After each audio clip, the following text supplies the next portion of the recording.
back. Let's go. Never been more Joe back. Why? Why did that happen? Are you fucking kidding me? Why would it? Oh, you motherfucker. Nope.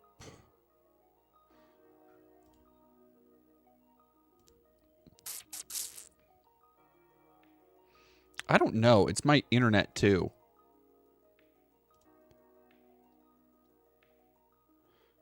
All right, let's go on this and this.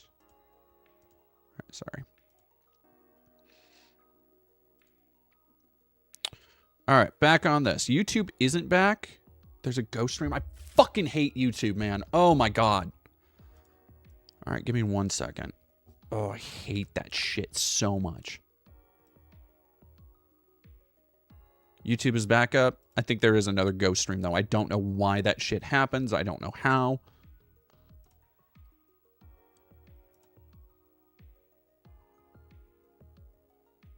Oh, no, it's active now.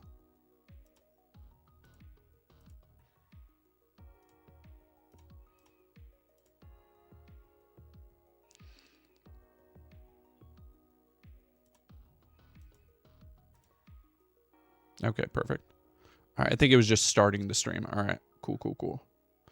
All right, scared me. Telecaster Master, Hail Setter, thank you both for following.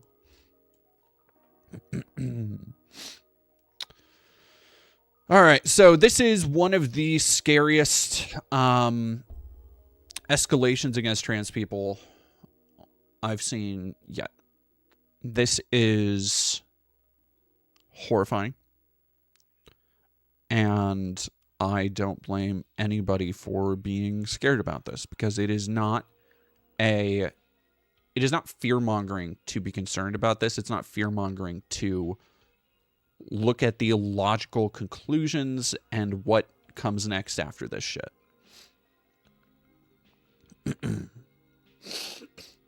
Sorry, excuse me.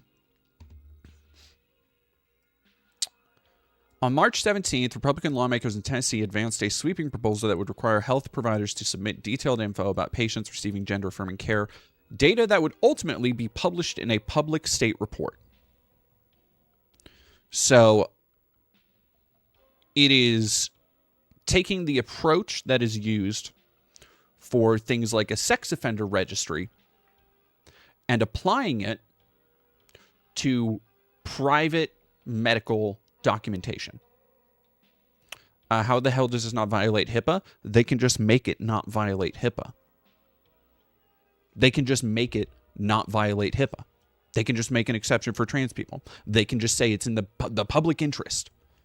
Like, again, all of these things that people have been doing, people like Kash Patel, RFK Jr., all these things to tie being trans to inherently both being a terrorist, being deviant, having a higher concentration of violence, being more politically radical, being more linked to autism. It is, in every way, it is a complete assault on trans people's personhood, because they don't care how they arrive at the point that we can take away their agency, we can take away their self-defense, we can take away their rights, we can take away their fucking human decency. It doesn't matter how they get there, whether it's through feigning that it's really there's a medical cause behind it and actually we should detransition all of them, or that it is this political alignment and actually we should jail them all. It doesn't matter. The end result is still trying to strip away people's humanity. And it has been since the beginning. This is the same shit that people, for years now, people have been like, oh, there's a trans genocide. When people have been saying this.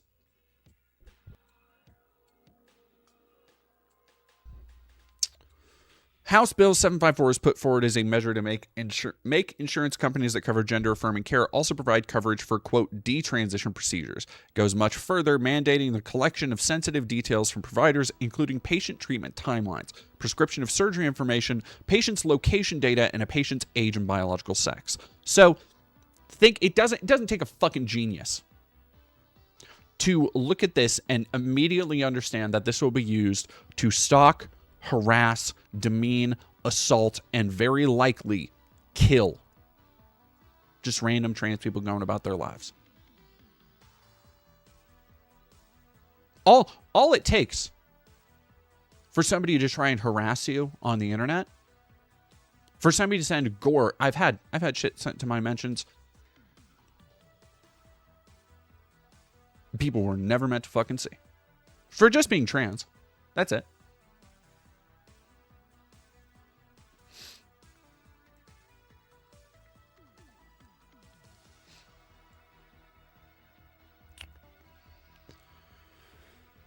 Here we have another story.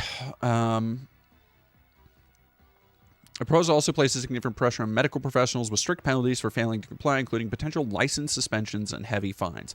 The bill claims it would avoid sharing personally identifiable information. It's argued the level of detail makes true anonymity difficult to guarantee and raises serious concerns about patient privacy and safety. Also, think for a moment how interconnected everything is at this point between social media, government services like Palantir, the kind of AI tech state apparatus that is currently developing the Panopticon Society, from the intelligence agencies. Nobody is going to be safe from this information. There is no such thing as safe info anymore. Dexter Bunko, thank you for $9.99. Would you believe that my employer, DoD contractor, wanted trans employees to self-identify in order to, quote, allow their authentic selves to be seen? This was a couple of years before ERGs were banned. Yeah, no, it's because, yeah, that's the way liberal capitalism works and reinforces itself. Is if it is expedient, if it is beneficial to them, they will wear the mask of progressivism, and the second it's not, they don't care anymore.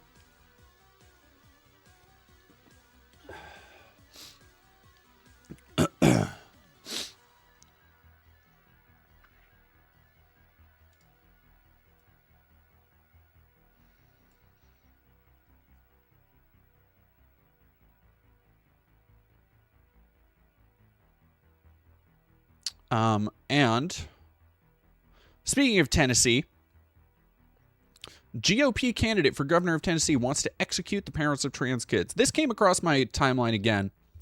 It came out a little while ago, but I didn't put it on anything. And I kind of, look, it's been a busy fucking year already.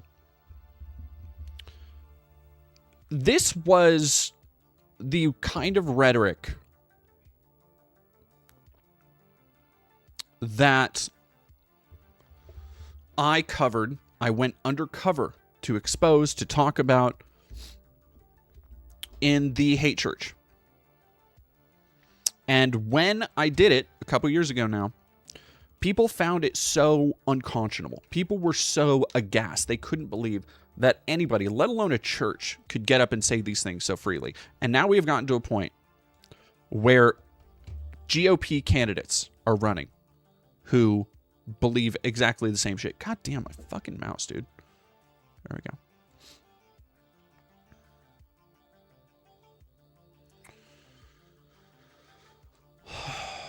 "62-year-old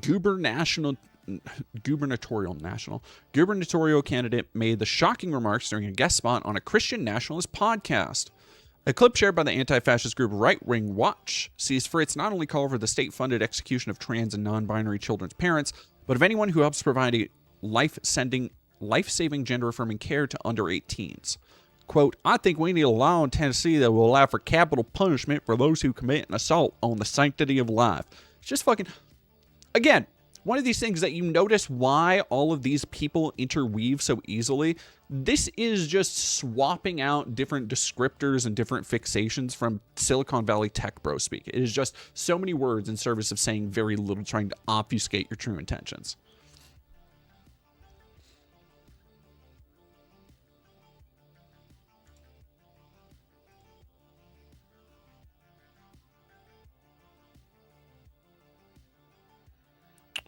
Let's see if I can find that.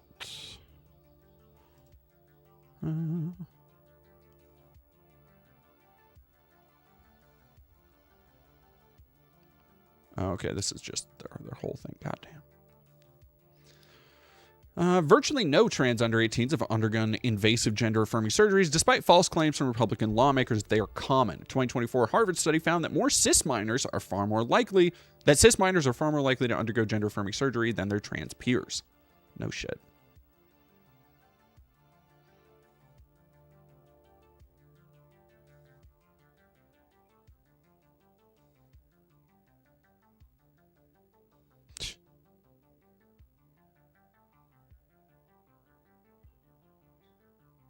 Jesus Christ, man.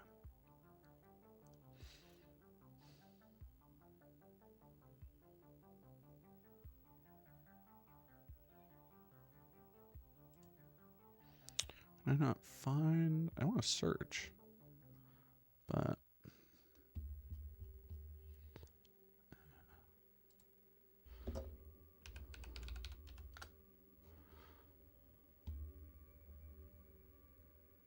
there we go. I think. Whoa. Oh, slow your horses there, bucko. I think that we need a law in Tennessee that that would allow for capital punishment for those who commit an assault. Sounds exactly like I thought he did. Great Fox, hello, did demand to follow you from afar. I'm part of a trans advocacy group in France. How can we help you? Is there a possibility for Americans to escape? I don't know. No, it's somehow not Asmongold, by the way. That would be, like, the logistics of that is, it seems like it would be staggering to try and help relocate, and I would say, if you wanted to do a trans advocacy group, or if you were a part of a trans advocacy group, I would say that starting a motion somewhere, and I don't know French law, I don't know French approaches to asylum seekers or anything like that, but trying to get trans people to be seen legally as seeking asylum from a healthcare system that is more and more targeting them, especially when they live in a place like fucking Tennessee. Like, outright targeting them for harassment, for stalking. I think that kind of stuff is the being able to present these arguments and make these ideas more widely known is probably the best thing that can be done right now. Sage, I know Rainbow Railroad is doing work to that effect in Canada. Awesome. Banana Brains, you scared me. I was like, oh god, did I accidentally show another femboy on the stream? No. Yeah, it is ass with molds cologne. God, it's... Did they just, like... They grow these motherfuckers in vats. On the sanctity of life. And I think there's probably 4 things that fit under that. And I said allow for it and say require, because I think there's some judicial discretion in these things, but I think it aligns with Scripture. I think that anyone who would try to disfigure a child and change their sex through hormones or surgery, you might be eligible to capital punishment. And I know that's going to make people's ears ring, but that's a gross, great sin. Sure. Monty Fritz. Yeah, I don't give a fuck. Alphabet Soup. That's the problem. I don't give a fuck about what Scripture says. This idea needs to be so cracked back against. The number one thing, we need fucking atheist presidents, dog. We need to get that president done and out of here. The number one thing Dems need to crack the fuck back on. Well, 2 things. 1, Citizens United. J.D. Pritzker just became my fucking front runner. Because he was like, yeah, we need to dismantle Citizens United. Done. I'm good. No more Citizens United. No more fucking APAC funding. No more of this bullshit lobbyist support group AI bubble horseshit. Like, I hate that stuff. That's my fucking issue, dog. Pritzker dog walking Gavin Newsom for the race so far. And the idea of, look, it's not going to be fucking popular, but I don't care. We need to curb the tide of open Christian fascist nationalism because it has gotten so out of, like, these motherfuckers are too comfortable saying this shit. There used to be a social cost. There used to be an ostracization that came with being these hellfire and brimstone political radicals calling for people's death. And now they are all one hop, skip, and a jump away from knowing somebody that knows the vice president.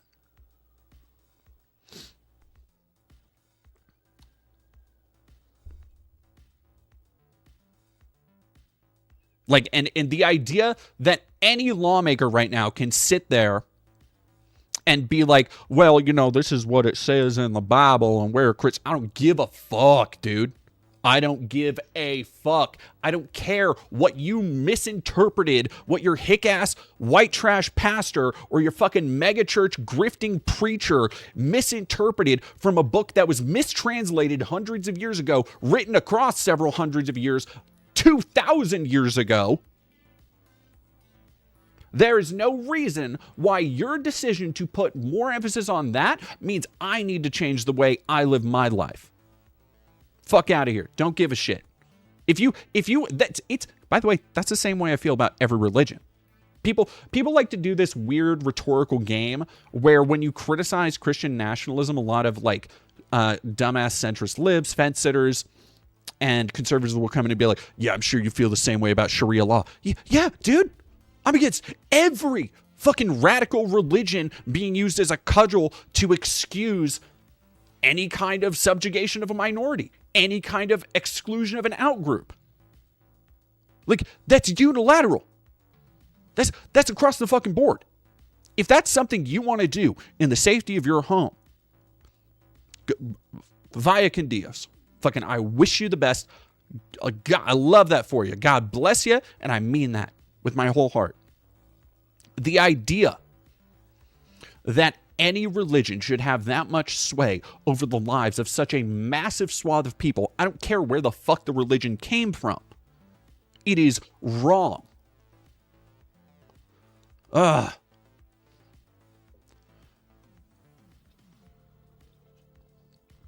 Alrighty, I will be right back. I have to refill my water. And then we will get to... Yeah, we just finished that. What? Do we have a... Well, and that's the other thing, Nathan, is that, like, people bring up the Islam equivalent as though Islam has a massive foothold in the United States government. That's the thing that always gets me, is that, like, yeah, people are like, yeah, well, what if Sharia law? I bet. What if they were Muslim? It's like, what if my grandma was a fucking bike if she had wheels? What if my grandma had wheels? Would she be a bike? Sorry, I said that joke wrong. And it's like, no. What the fuck does that have to do with the price of tea? Ugh. Binary Vixen 899, that's scary to me, perhaps more so than the outright malice, because it's danger regardless of intent. It's how could we know this would result in vulnerable people's deaths with the smile? Did I miss what you were talking about?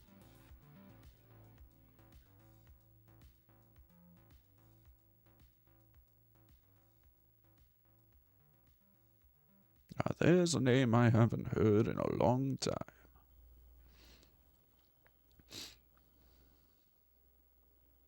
The exit to Northern Lion is over there to the right. I don't... What are we...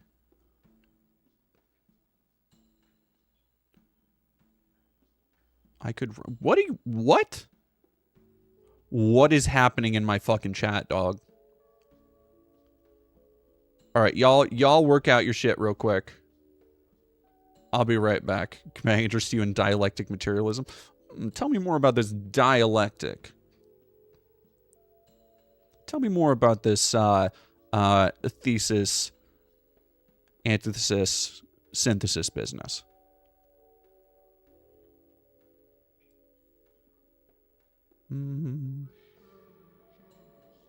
What the fuck is happening in chat? Blow high blast? I don't even know. I don't even know. All right, I'm going to go get some water really quick, and we will... Tell you what, let's go... Who, us, or Twitch? All y'all! Everything is... I don't know. I think it was just a number of different people who were responding to different people, and so it all just came out fucking nonsensically.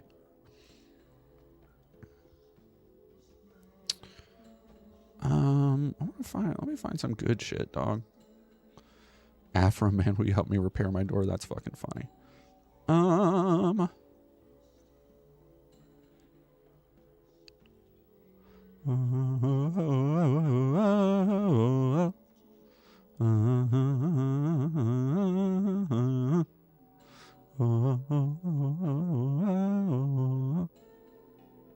Hell yeah, Sir is covering the cringe ass me. Oh, hey, that's me. I haven't seen that. That's funny.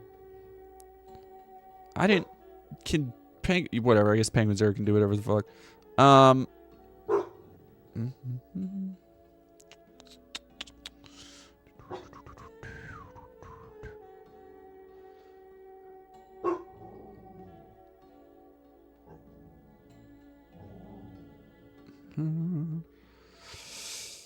Yeah, I don't know. What do we want to do? Are we comparing Ratchet and Clank to Jack and Daxter? No, I got a PS2 game loaded up.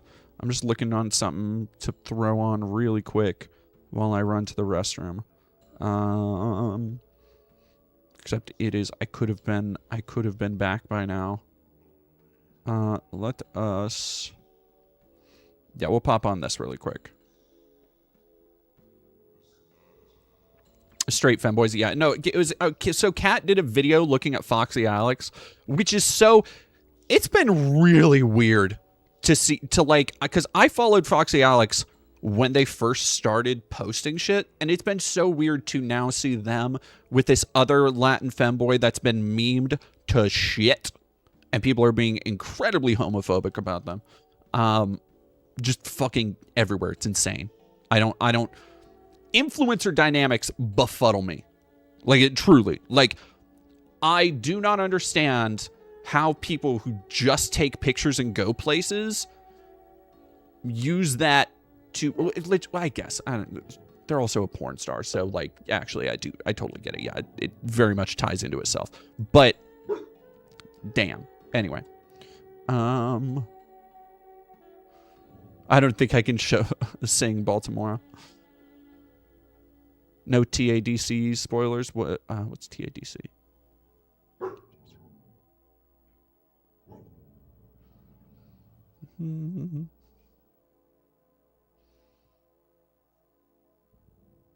Some fired up members. Oh my God, Jesus Christ! Why? Why YouTube?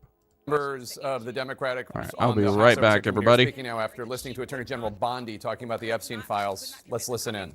To our lawful subpoena in a deposition. So instead, I asked Chairman Comer if he would compel her to come to our deposition. If she did not come, would he force her to, or if he would move for contempt hearings, as he did for other people who did not respond to our subpoena. Instead of answering as an adult, he said that I was bitching, which is, again, something that would not be allowed if we were operating under the rules of this committee, because engaging in personalities is actually something that we are not able to do. If C-SPAN and the public were there, I'd imagine that he would not act that way. Neither here nor there, we expected AG Bondi to be adversarial. We expected her to be confrontational. And we expected her to not offer us much information. But that's why I introduced impeachment articles, because she has already been obstructing justice. She has already weaponized the DOJ. She has already ended investigations into Trump and his allies. She has used this role essentially as one to help the president. She does not answer to the president. The DOJ does not have... Of the amazing digital circus, where were people...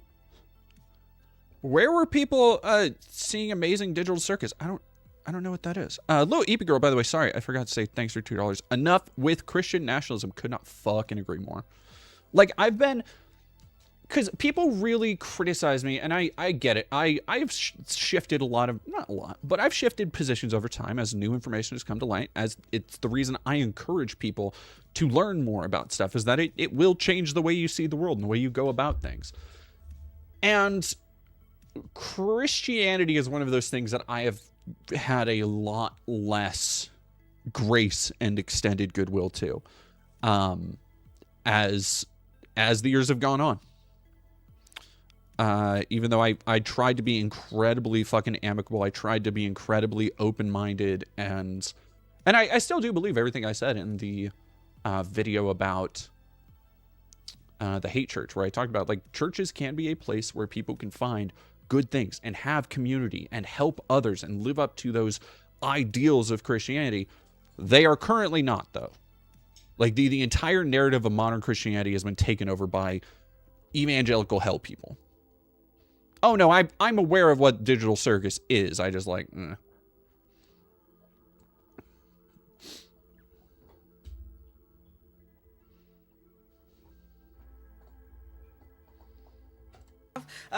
the right or the privilege of withholding information from an active investigation, ignoring the laws of our land, which the Epstein Transparency Act is, with our subpoena from last July is.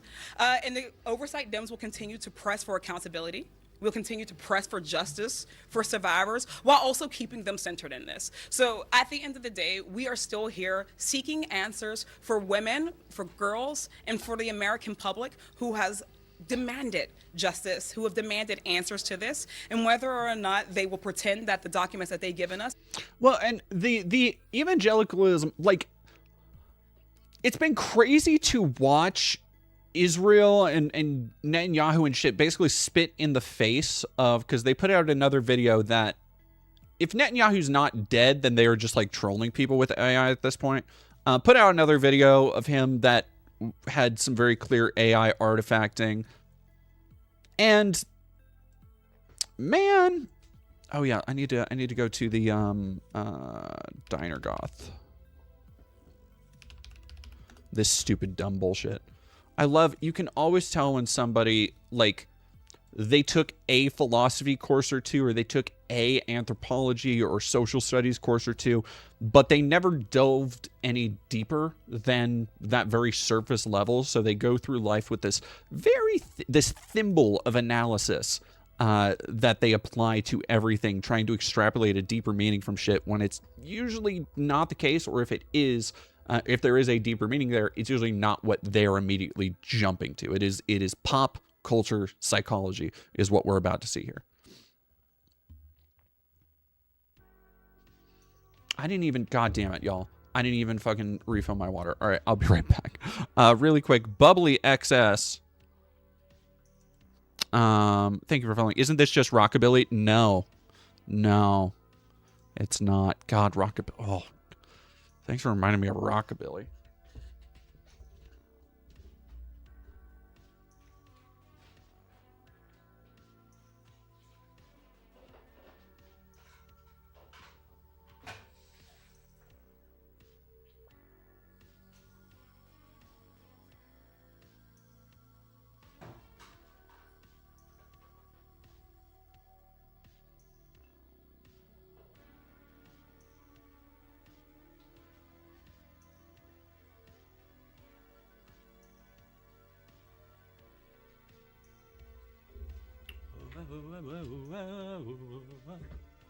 I don't know why I have that fucking stuck in my head. I don't know where I heard it. Ugh.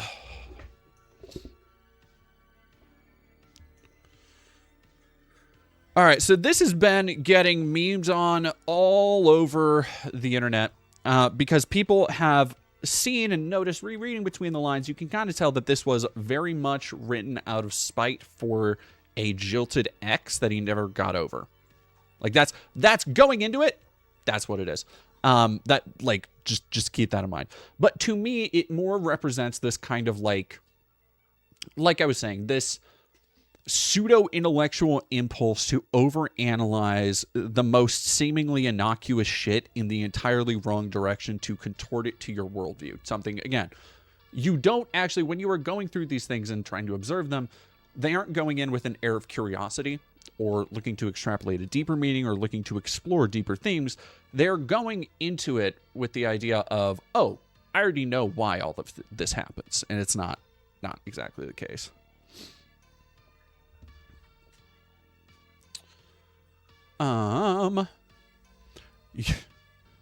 Should I try and do like a shitty video essayist voice?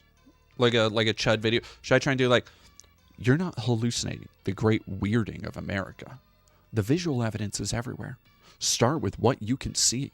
You're in a small town in Wisconsin, the heart of normal America. The transgender assistant manager at CVS has a septum piercing, a wolf cut, and a name tag that reads Finn. A block away, the 4chaner construction worker in the Sam Hyde shooter shirt listens to Blady and plots his impending virality. At Target, the anime section has metastasized from one shelf to an entire aisle. What?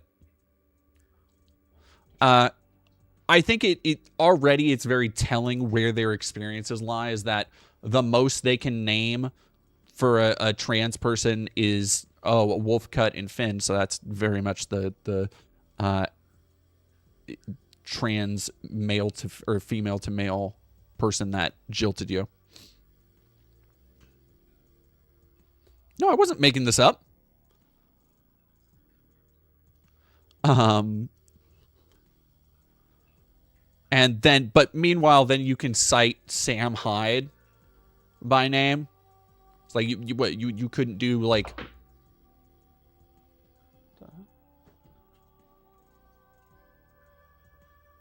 You can do like a Sophie reference, like not Ethel Cain, nothing.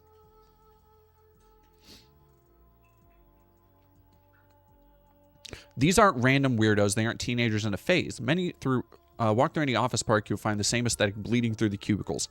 Anime stickers on laptops, Discord running on second monitors. They're a new American type, young but transgenerational, as distinctive as the Organization Man or the Valley Girl once were. I call them diner goths. What you get when economic mobility dies, suburb becomes psychic deserts, and Discord becomes more real than your cul-de-sac. That's just a generational gap. Like you coining a term does not make it valid or all-encompassing of an actual specific group. And in fact, it's not, because you're talking about two completely diegetically opposed forces here. A 4 DVS wolf cut named Finn. Like, what's the connective tissue there outside of economic mobility, like you said, which is just like, yeah, the suburbs are dying. Wow, dude, what if fucking nobody can afford a house or has need for car, garage, yard when they can't have a family, can't afford a car.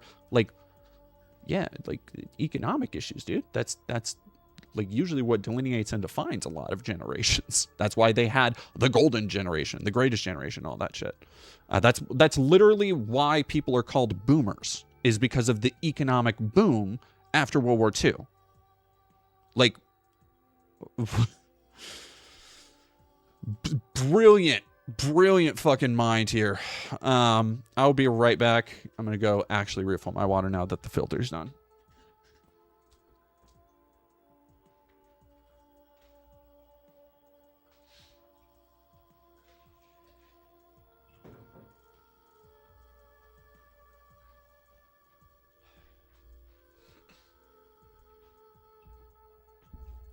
All right.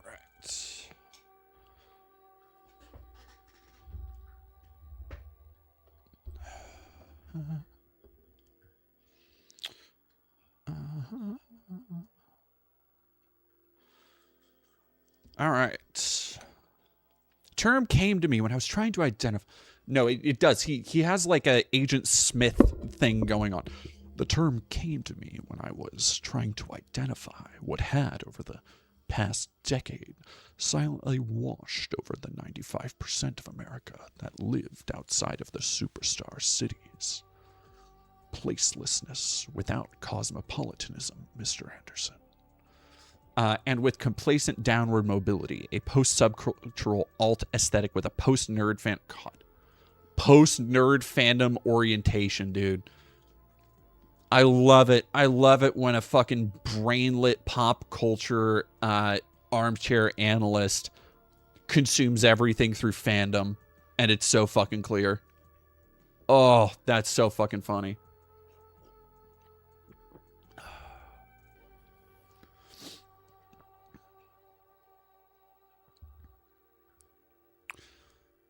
Queerness, but casual and prolified. Diner goth. Diner for provincialism. Goth as lazy shorthand for alternative aesthetics. Yeah, sure. Tendencies are correlated. Something is making them happen together in the places previously considered to be the most normal. The suburbs, famously the most normal as though we haven't had decades and decades of very American and Western media focused on the inherent strangeness and the surreality of the suburbs as like a place, as like an idea. Yeah, this has never been something we've talked about. Geek equals goth equals left behind American. Sure. Both a concentrated archetype and mass cultural wave. Oh wow, what a thesis. The Diner Goth core is the pierced up gender fluid Amazon warehouse worker who streams on Twitch, writes fan fiction, wears a furry tail to raves, runs an OnlyFans, and dreams of voice acting while working nights at the fulfillment center. Oh, that's definitely somebody who slighted him. Holy shit. Holy fucking shit, dog. Also, yeah, that sounds like somebody who is a fucking hard worker. But like microplastics, Diner Goth traits, anime consumption, subcultural diffusion, digital first socialization have spread into everything. Those aren't Diner Goth traits. You're putting the cart before the horse there. You are saying that these things define a Diner Goth or whatever the fuck. I'm gonna get it. It's such a dumb name. It doesn't flow off the tongue at all. These things determine this group, but also this group does these things that other groups do. Then it doesn't determine that group if people outside of those groups take place in this subcultural diffusion and anime consumption. Those things are just popular. They're just part of the modern media landscape. What? I've spread into everything. You don't need to be deep into show signs. It's in the memes, the slang, the TikToks. Culture that once lived on 4chan and Tumblr now shows up in the bros group chat. Again, that's a very different thing. Culture that once lived on 4chan, so like racism, pedophilia, is now in bros group chats. Discord. There's no tying together in this ponderous, vacuous examination of modern culture. There's no tying together why people think that like this style of anything is similar to a trans person, an anime fan who wears furry tails to raves. Vocabulary is people who aren't Diner Goths still live inside the same convergence. The online normie can no longer help but get the geeks oh my god, dude. Yeah, okay. That's where it comes from, is the geeks. No, I got it. This is all a wraparound way of saying that 4chan culture is cool now. That's where he's going for. Oxbacker, thank you for 100 bits. We need a general rule of thumb for demographics to not be socially defined by people who clearly just hate them, wish they would die, instead of, I don't know, maybe just directly from the source. Lusty Justy, thank you for following. Lady Addis, thank you for $10. This sounds like someone shoved things into chat GPT. I wouldn't be surprised. I wouldn't be surprised at all. They understand the furry jokes, the anime reaction images, the gender tone. Formerly underground subcultural tributaries have emptied into the same water, and now the only difference between people is how deep they swim. No? Like, anime reaction... I don't understand the preoccupation with anime, because that is all downstream from the mainstreaming of shit like Marvel movies and comic book movies and action films and all that shit. Hello, Ape Girl, thank you for $5. Hey, Pookie. He definitely felt a disturbance in the force. Dexter Bunko, thank you for $1.99. Just saying kids these days would say, yeah.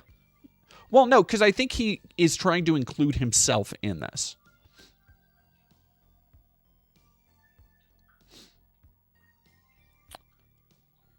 Oh, yeah.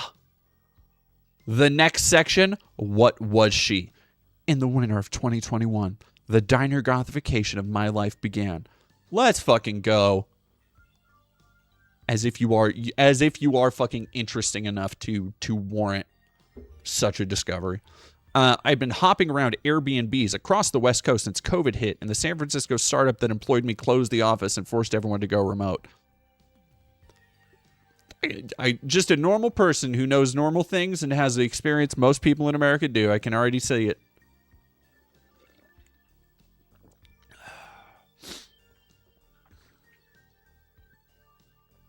I settled in Portland, Oregon, the right mix of cost, urbanity, and nature.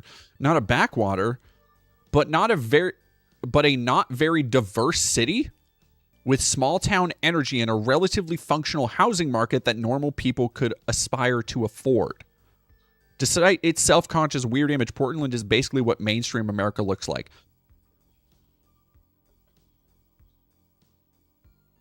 Hey, chat. Portland is what mainstream America looks like? And is a not very diverse city? Fine Hobbit, thank you for bits. Thank you for 50 bits. I was shocked and distressed to see my beloved Uma fandom collectively bully someone for making fan art of a trans mask Uma. People, the series is queer coded as fuck. I do not. Is that the horse girl thing? Tea Leaf, hi.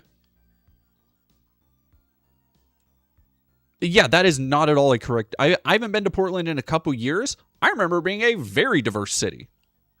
Like, in fact, I think every major city on the coast is really fucking diverse.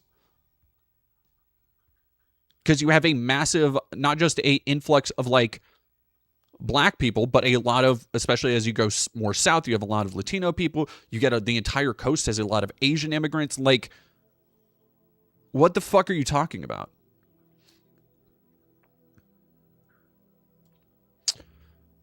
I matched with a girl on Tinder. Her profile listed she, they pronouns. Oh, you can't handle that.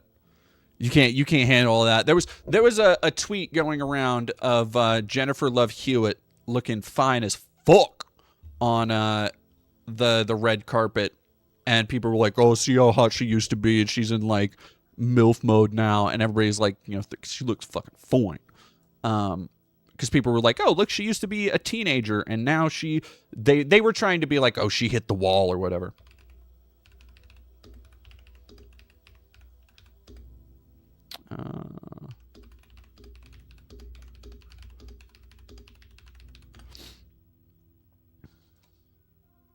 There we go.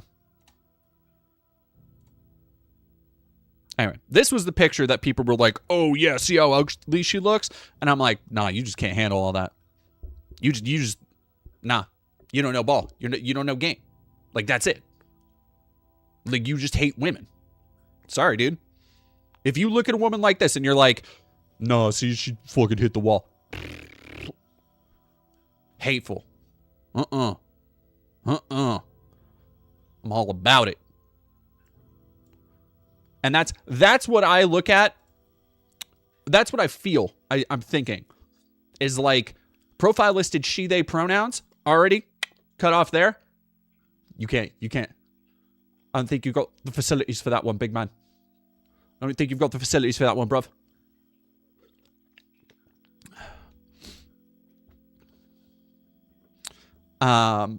Mentioned trauma and showed her in cosplay.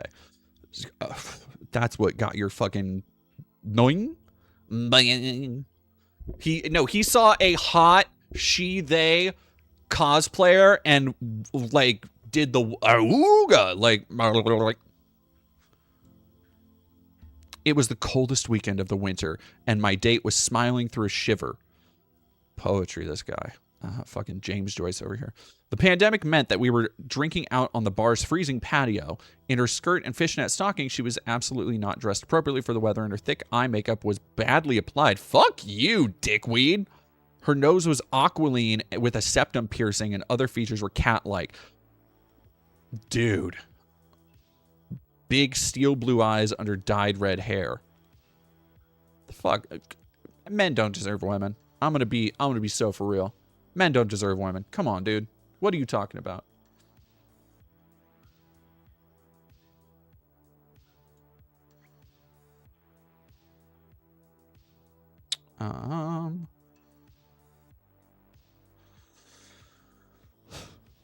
You look cold, I said with a friendly hand. This is a guy who definitely thinks he's one of the nice guys. I feel it in my bones. I feel it in the force. This is a guy who's like, yeah, no, girls never like nice guys. And to have you think for $5, dude probably makes a show of leaving an Indian restaurant insulted because everything's too spicy and there's nothing for me. Oh, God.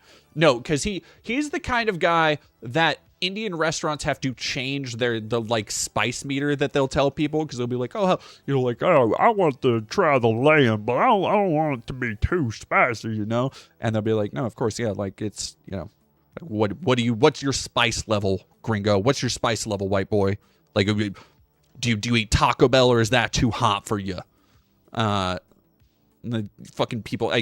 I say this as somebody with grandparents who I, A, don't talk to anymore, but B, every time I would go somewhere public with them, it was always like, now this doesn't have any spice on it, right? And it's like, eat it. Eat what people make you. It's good. It wouldn't be on the fucking menu if it wasn't. Reminds me of that old John Panette bit where people sit in line at McDonald's. It's McDonald's. It's the same stuff since you were 7. If you need to look at the menu, you're not hungry enough yet, come back later. Lol 2023, thank you for 10 cheering biddies. Taco Bell Diablo sauce is no, Koa's been turning me on to Taco Bell Diablo sauce. Koa fucking, that is a hot sauce fiend. Oh my God. All right, here we go. As to avoid embarrassing her about her disastrous misapprehension of the weather. Like, what a fucking cock. Derogatory. What a fucking piece of shit. Just being like, yeah, I didn't want to make her feel bad about how much of a fucking dumb she was. I offered my heavy jacket. She refused, still shivering. After a bit of small talk, I misread that as smack talk. I politely pushed the issue until she politely pushed the issue. So you were pushy. I politely pushed the issue. So you've known her for 10 minutes. Don't take no for an answer. Woof, dude. Draped the puffy garment. She was grateful in her... Yeah, I'm sure. Everything you do makes her light up, apparently. I have autism and anxiety and OCD and ADHD. She said it fast, like a grocery list, like it explained everything, and maybe it did. It was a cocktail of tendencies that made it hard for her to express herself or ask for what she needed. There was an admirable lack of self-consciousness, something that verged on pride. She asked what I'd been interested in lately. I replied, I've been reading a book about Maoism. I'd come from a world where it's important to signal that you're into ideas. Sure. What's Maoism again? You're telling me the transgender wolf cut OCD autistic is going to be like, I'm sorry, I just can't. Like, his version of her is this, like, infantile dum-dum. This vacuous arrested development manic pixie dream girl that every one of these chud dorks honks off about, yet will go on Twitter and harass and call them e-whores and shit, where it's just like the dumbest, empty-headed liberal girl who just needs a big, strong, conservative man to show her how misled she's been by feminism. And I can't read a book because I'm just a little lady and I don't have anything going on up in my head. No, I don't. So if you could just tell me what's Maoism. And he gets to go, oh, you stupid, sweet, liberal child, let me educate you on your own beliefs. Yes. No, this article is Reddit as fuck, dude.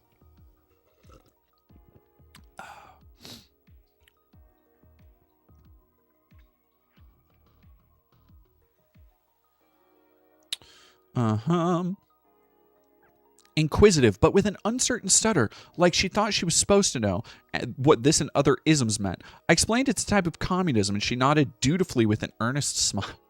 She happened hanging out together. Whatever, dude. We went to my place. She excitedly grabbed the remote and put the anime Soul Eater on my living room TV. Oof. All right, so here's the thing. I'm gonna be real, chat. I'm not taking this guy's side. But as somebody who has known and gone on dates with a few quirked up white girls in my time, this is the telltale sign of the kind of girl somebody like this will spend the rest of their life being like, oh, that was the one that got away.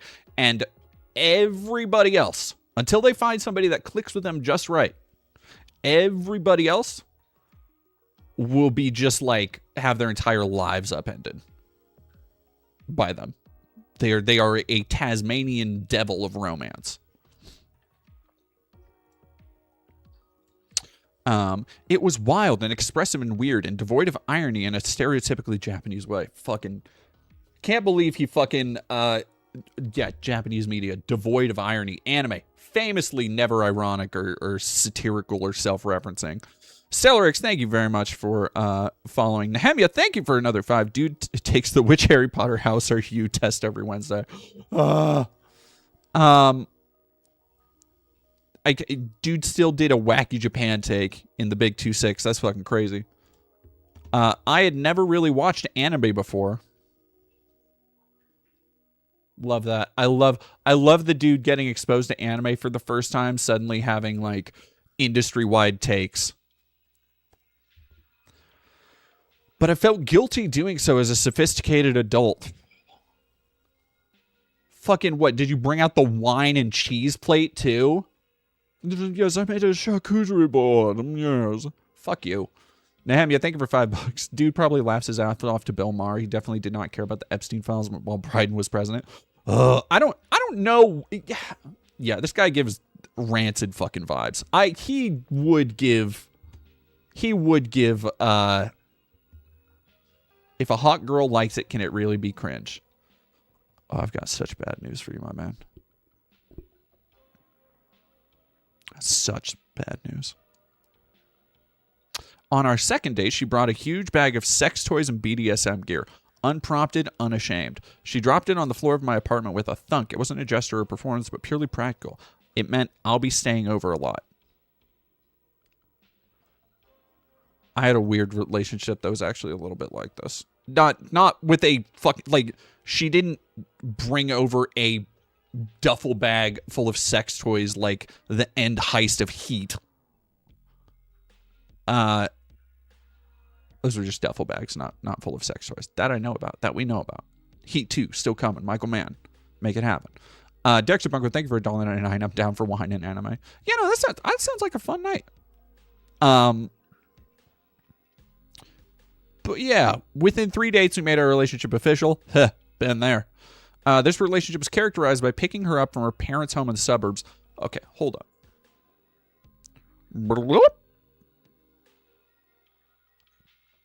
I'm going to need to know everybody's ages right now. Because judging by this sounds like a regular 18, 19-year-old and a stuffy mid to late 20s, possibly early 30s man. That's the vibe I'm getting here.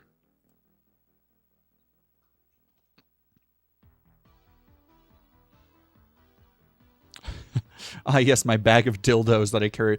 I mean, hey, look, if you want to get down with it, that's fine. But also, I doubt this guy's definition of BDSM.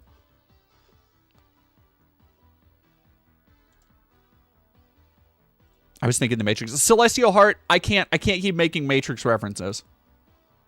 I've made multiple ones already today. Watching anime or Disney cartoons or The Sopranos, my choice, while she laid on my lap, played Stardew Valley on her Nintendo Switch and hitting her weed vape. She loved to dance when we went out, and being an ex-theater kid was really good at it. That's not... Okay. She'd stay over almost every night for our 2-month relationship, partly as respite from her uneasy home life. Oh, dude. I don't like this. I don't like this.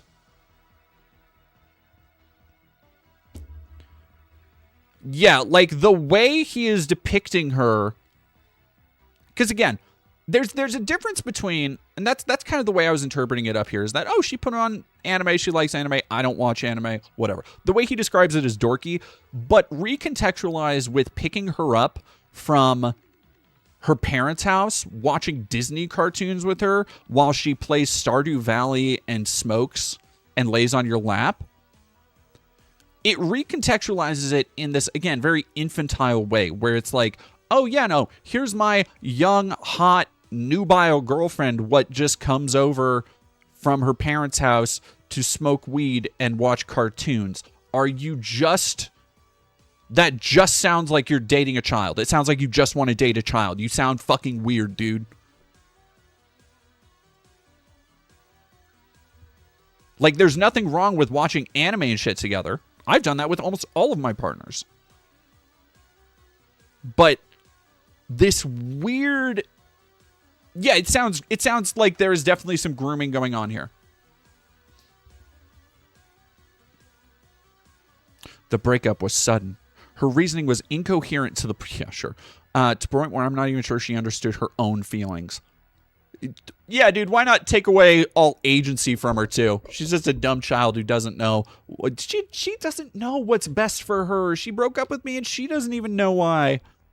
Oh, man. Diner Gothic is this nebulous dog shit article reading where some dink thinks he found the fucking secret to compartmentalizing and classifying millennials and Gen Z kids because he got too horny for a manic pixie dream girl once. But buried in the jumble of justifications was an insinuation I was too much of a yuppie for her. This was indeed a disconnect. Hey, buddy, you mentioned the sex toys. How'd the sex life go? Because you don't seem very adventurous. You don't seem like you're really meeting that moment. I worked in tech. She worked at a vape shop. She liked the simple things. Cosmopolitan intellectual pretensions. I lived by status gradients that I couldn't admit, and she just existed in cozy downward mobility. What a pretentious fuck, dude. Only later I realized our breakup wasn't unusual. It was how things tended to end.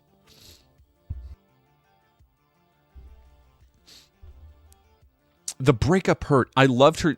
Everything, even when he's complimenting her, he can't fucking help but just basically call her fucking stupid. Call her a dumb idiot child. She was just so simple. She lacked guile. She couldn't make up her own mind. She couldn't think for herself.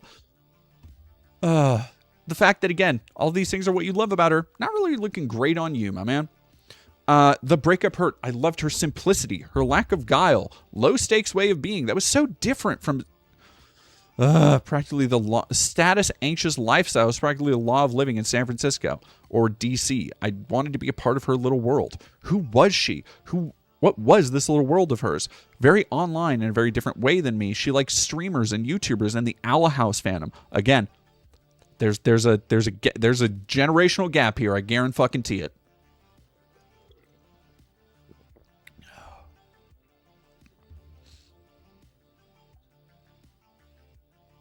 She was oblivious to the status signals I had taken as a given.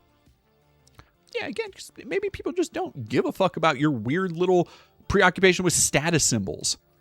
I had a broken heart and bit neurodivergent myself, so I needed answers and needed a category. Why? What?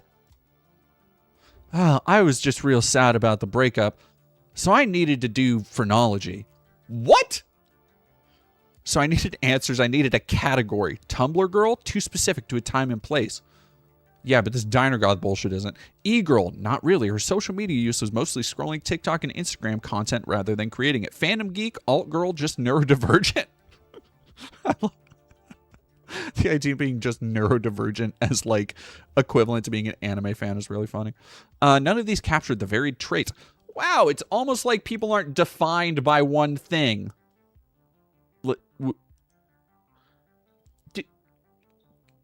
So fucking frustrating for them to just come so close to getting why people might not like them. I would find they practically make this kind of person on an assembly line. America in the 2020s is a diner goth factory. Okay, here's the fucking fun part. My dude, you have, through omission or outright admittance, revealed in this piece that you are sheltered, that you don't really understand or get the mainstream of American society, that you haven't had a lot of experience with girls like this, that you are artistically bereft of exposure to other things like animation, anime in general. I wouldn't be surprised if that extends to music, philosophy, film in general. So the idea that you would say they make all these people on an assembly line. No, there have always been girls like this, dude.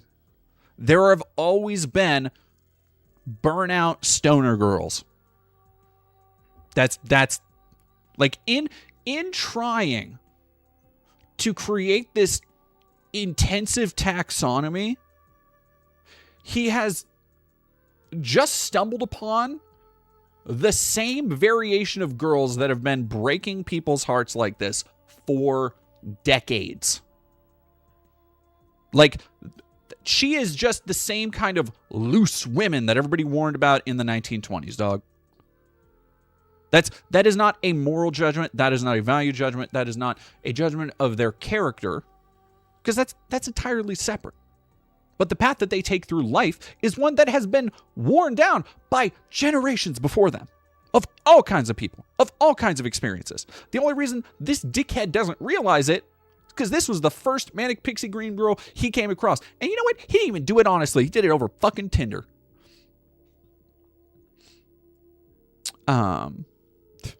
Texture Bunko, thank you for $1.99. My one character trait is being a DD fan. Oh, thank you. Nehemia, thank you for another $5. Dude, Def waxes Kielbasa to AI girls. He's the guy who wants a gift to look like she's from Overwatch. Definitely has a problem with book talk. I mean, like, I have a problem with book talk, so I can't throw them stones. Why this is happening? Oh, so good. The economics tell the story. Roughly half of 18 to 29-year-olds now live with their parents. Numbers not seen since the Great Depression. Yeah, no shit. Recently changed that nobody is ashamed. This isn't the temporary but embarrassing wait for recovery. It's the new normal. That's okay. I bet he's probably not going to talk about capitalism playing a role. Gen Z homeownership sits well below that of blah, blah, blah. They've stopped pretending to climb. Each generation slides further from the American dream. They've stopped. No, they haven't stopped pretending to climb. Prioritize peace of mind over wealth accumulation. Hey, of course they do. When a one-bedroom, yeah. When every job is temporarily permanent, what exactly are you supposed to accumulate? Yeah. Normal Americans lost. The diner goth looks at this and makes the only rational choice. Stop trying to win. No, that's, again, this diner goth bullshit is just a way of him delineating poor people. People who don't have upward economic mobility because of the places that they live in. And so they just go about their day-to-day living their lives. Like, he's correctly ascertained that there is a lot of people doing that it's an entire generation living like this. But it's always, this group of people is just expanding. It's always been there. This economic demographic is just expanding because material conditions are getting worse. So less people have that opportunity to pursue this economic ladder.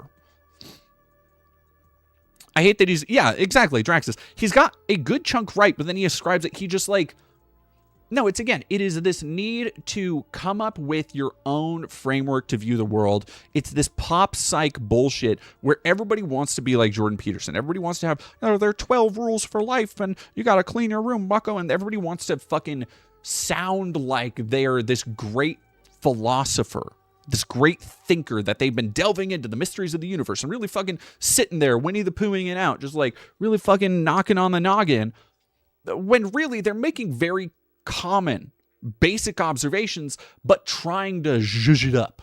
They're trying to present it as though it is this new, like I said, this new taxonomy of social interaction and hierarchy, but it's not, dude. You are just inexperienced outside of your very specific spheres.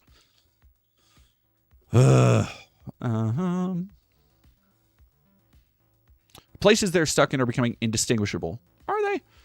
Regional culture is disappearing. Linguistic research, stark decline. Texas accent. Yeah, because it sucks. Younger generations are everywhere you look. I love how he gives 2 examples. Great general American pronunciation. Cultural flattening. That's not a great example of cultural flattening. Like, people are losing their accents? What?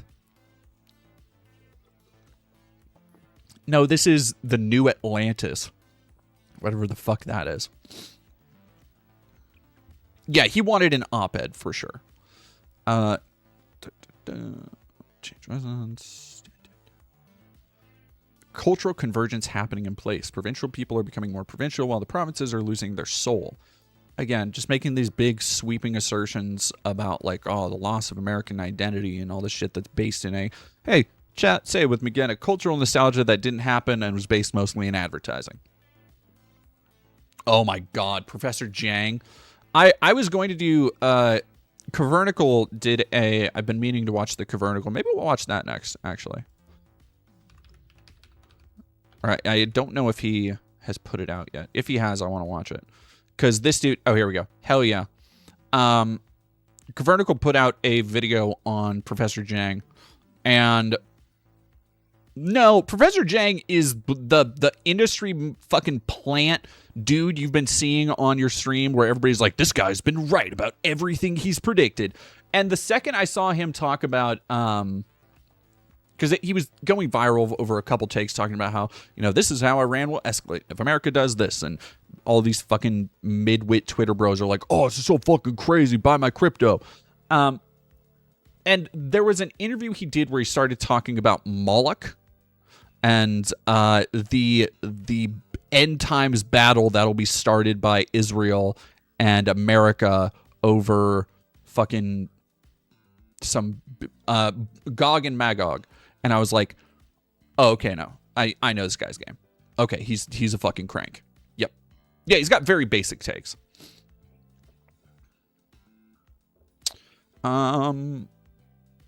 No single data point better. God, we're only halfway through this.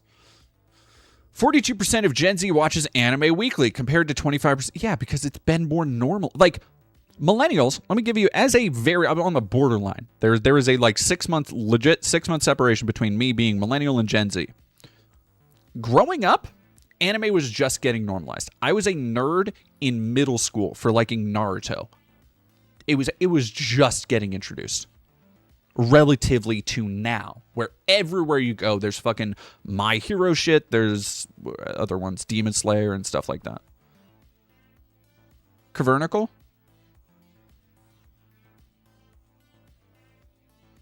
Yeah, he's just talking about how popular anime is. Hot topic, the emo apparel. Dog. Again, very much revealing how old you are. The fact that you're like, yeah, Hot Topic, that's close for emos, right? Tells the story of geek and alt fashion cultures collapsing into one. 3/4 are licensed pop culture merchandise, including not just anime, but everything else for fandom and gamer types. I mean, that again, there are more to extrapolate. I feel like so much of the things he's trying to put into words or contextualize, I did better and explained better with the kind of collapse of nostalgia culture in my nostalgia video. It's pronounced like tabernacle. Not to me, it's not. And now my oppositional defiance, I'm just going to say cavernical.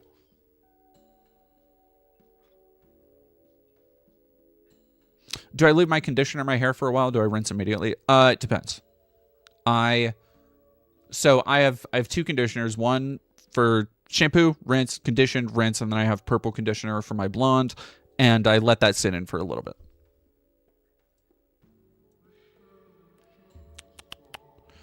Here we go. Queerness defies every elite assumption. Rural Appalachian youth in deep red Trump country reported trans or non-binary identity at 7.2%. Well, we also know that from every study. Those also usually factor in things like, here, let me see. 4 times the national baseline of 1.8%. JAMA Pediatrics. Do not align. Grades 7 through 12, anonymously surveyed. School hours, 74.1.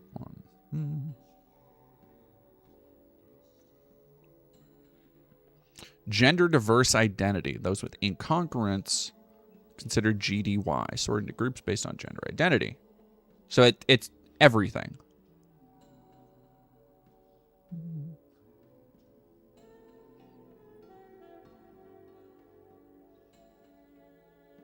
Age group, the prevalence of GDY was fairly consistent, ranging from 5.7 to 7.7.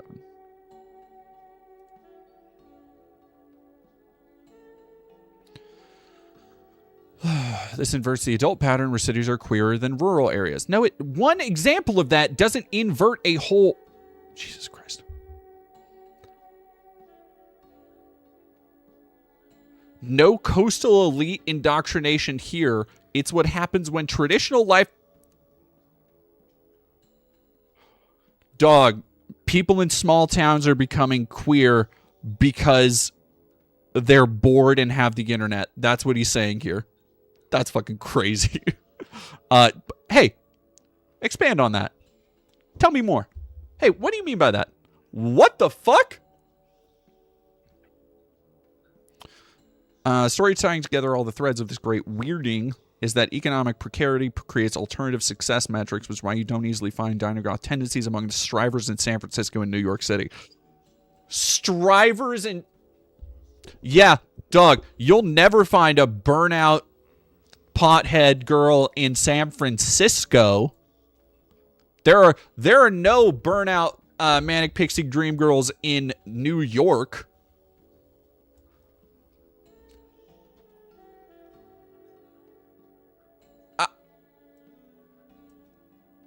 The new economic subject for the rest of America, online possibility. What are you, fucking in 2001?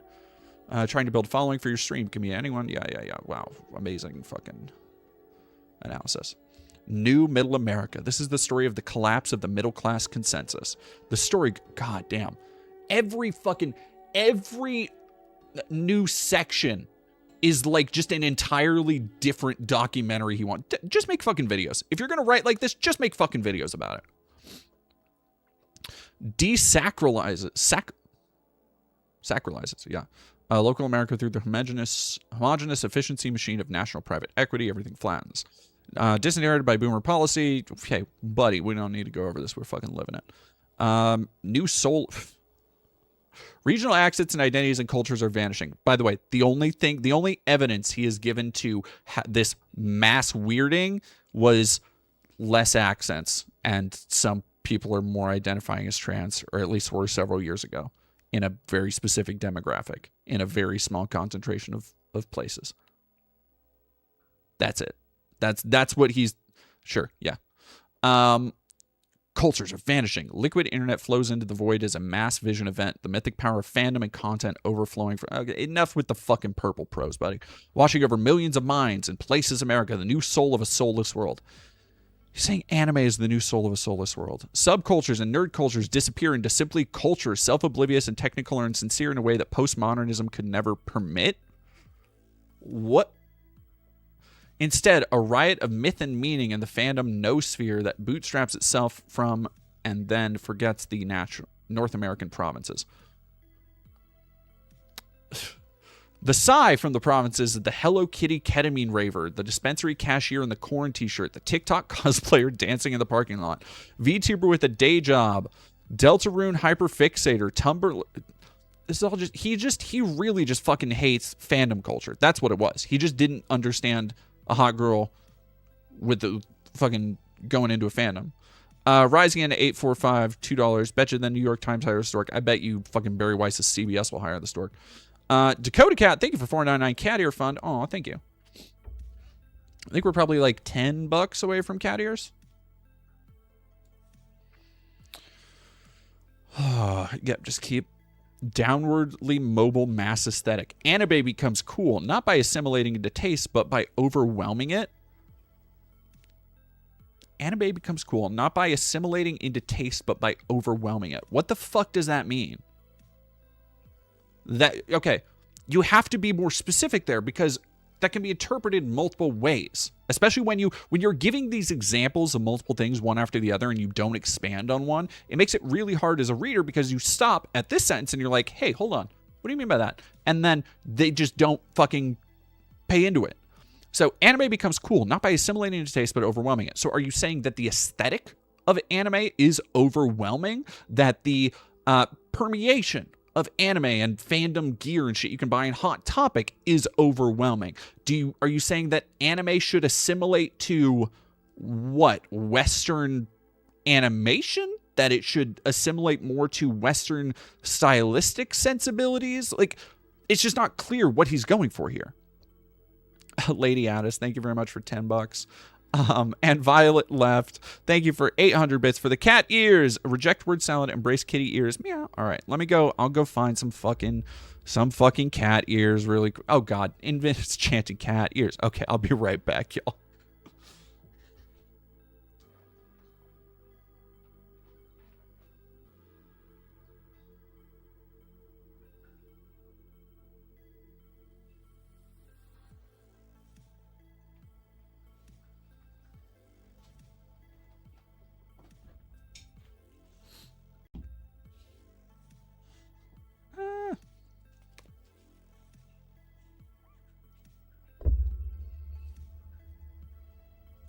No, it's just like, again, it's this incredibly vapid, holier-than-thou attitude that pisses me off, is that, like, every art form, has valid interpretation, and there's dog shit in anime, too.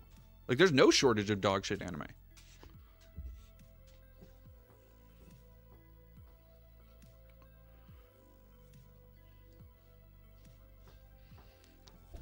There we go.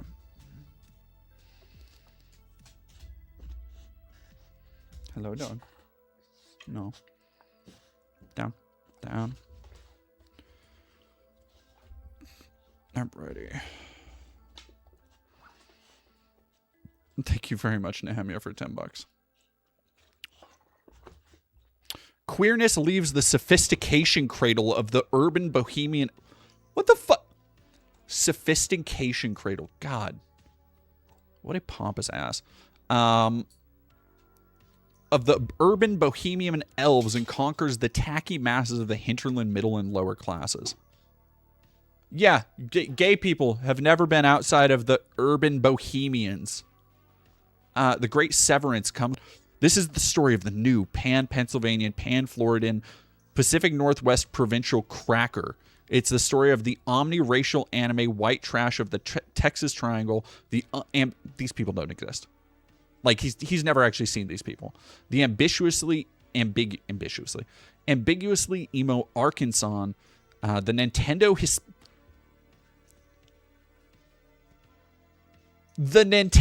Hispanic? What the fuck do you mean, the Nintendo land of reality?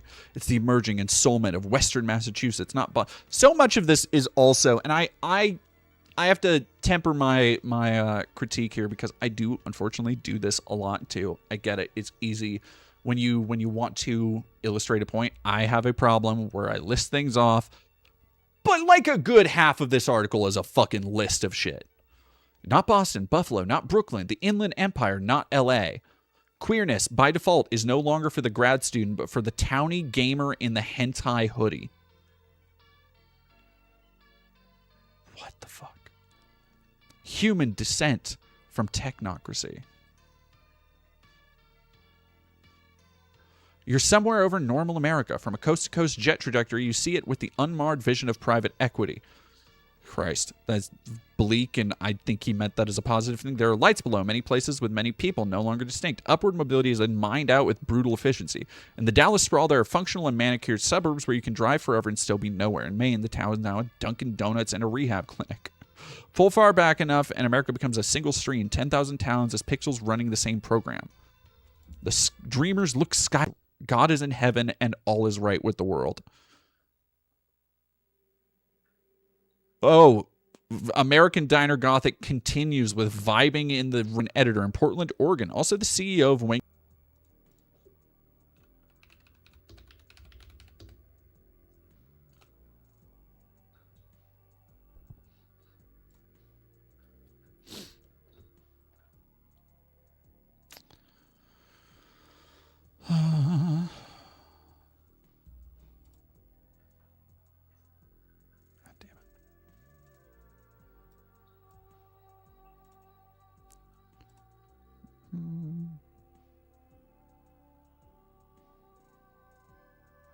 Sorry, I'm looking up Robert Mariani.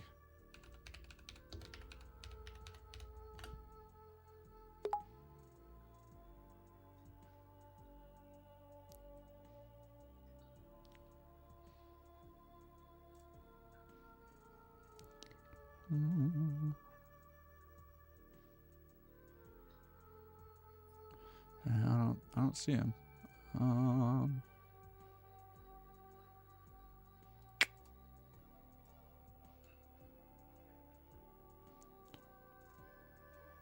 What the fuck is that? Stupid. Let's go with that.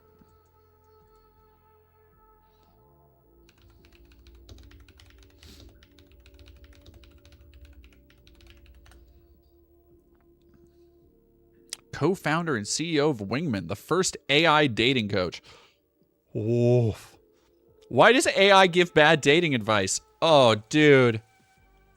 Oh, boy. Oh. Needing a fucking robot to tell you how to date? Massive fucking, tell.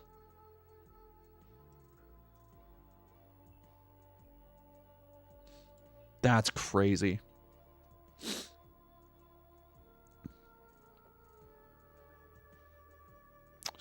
Great takes. Like June 1st, 2017, Cyberpunk is now a reality. That's the type of bullshit he was pumping out before he was dating that girl, by the way. How old is he? How old? I need a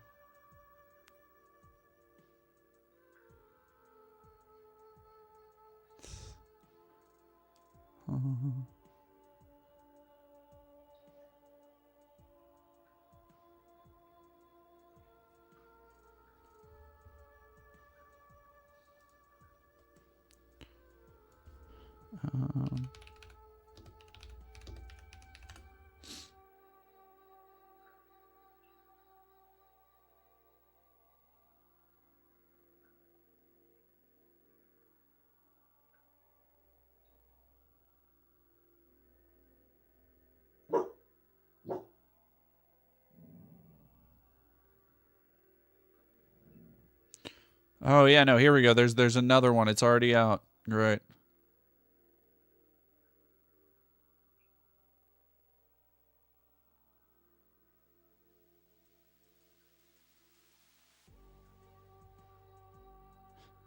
These shoes are made for grifting. From Rod Dreher? Oh, not Rod. Let's fucking go.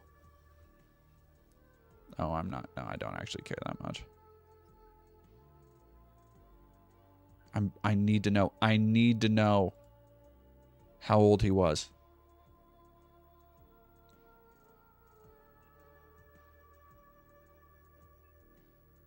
Ah. All right. Well, chat. Let's go to. All right, guys, we've got. We're going to do that.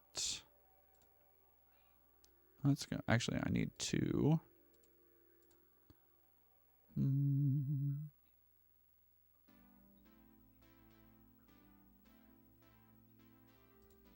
Yeah, it'll be good. Yet another heavy hitter. Okay, before we do that, we're going to go try to go over to something a little bit more fun. And we are going to play some PlayStation 2 games. And how am I going to do the sound on this? Because I think I'm going to turn sound off, which is a bummer.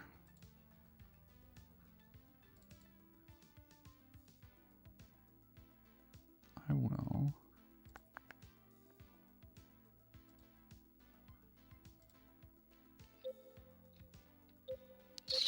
That's a bummer.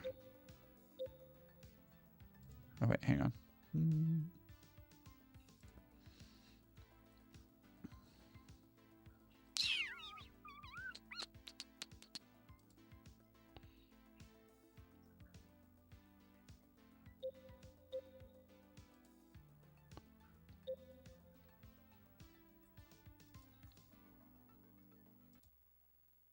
I need to get a P.O. box. I know.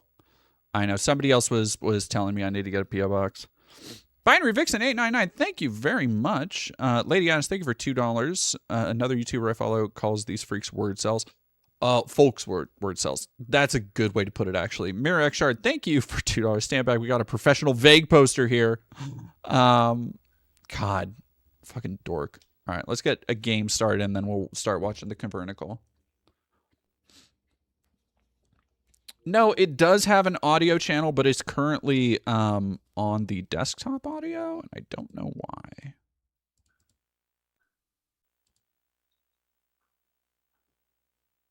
Oh, wait.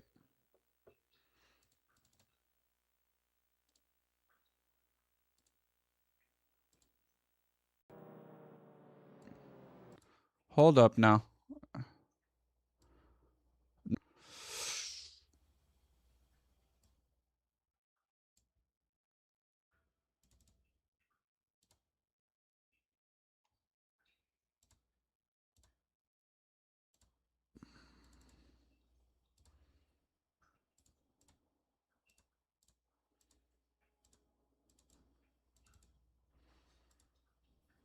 All right, give me 1 second.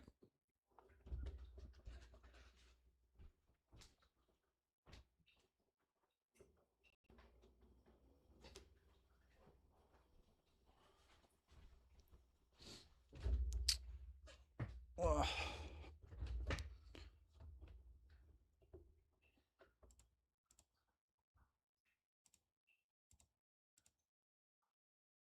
Well, that's something.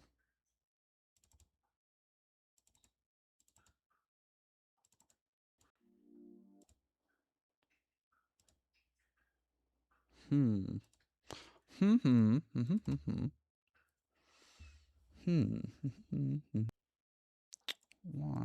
is it doing this? Give me 1 second.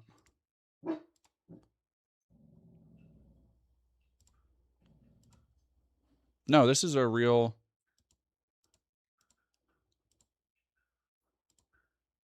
Why is it? It's not...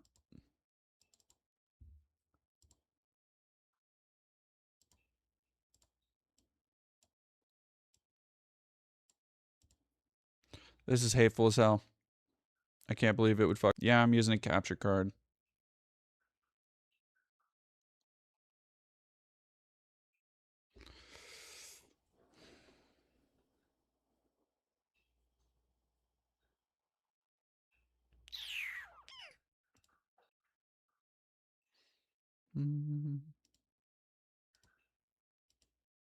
That's probably what did it.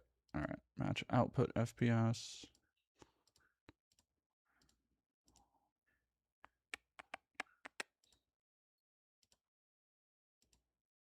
All right, let's try that.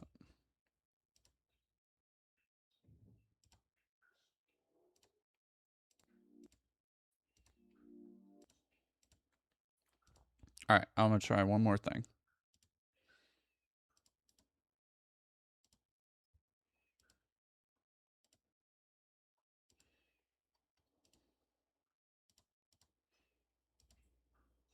There it goes.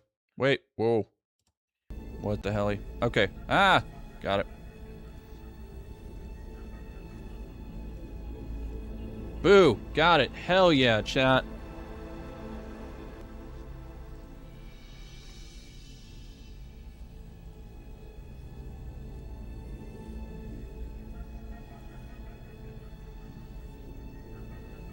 There we go. Hell yeah, chat. We're good. We're fucking, we're gaming.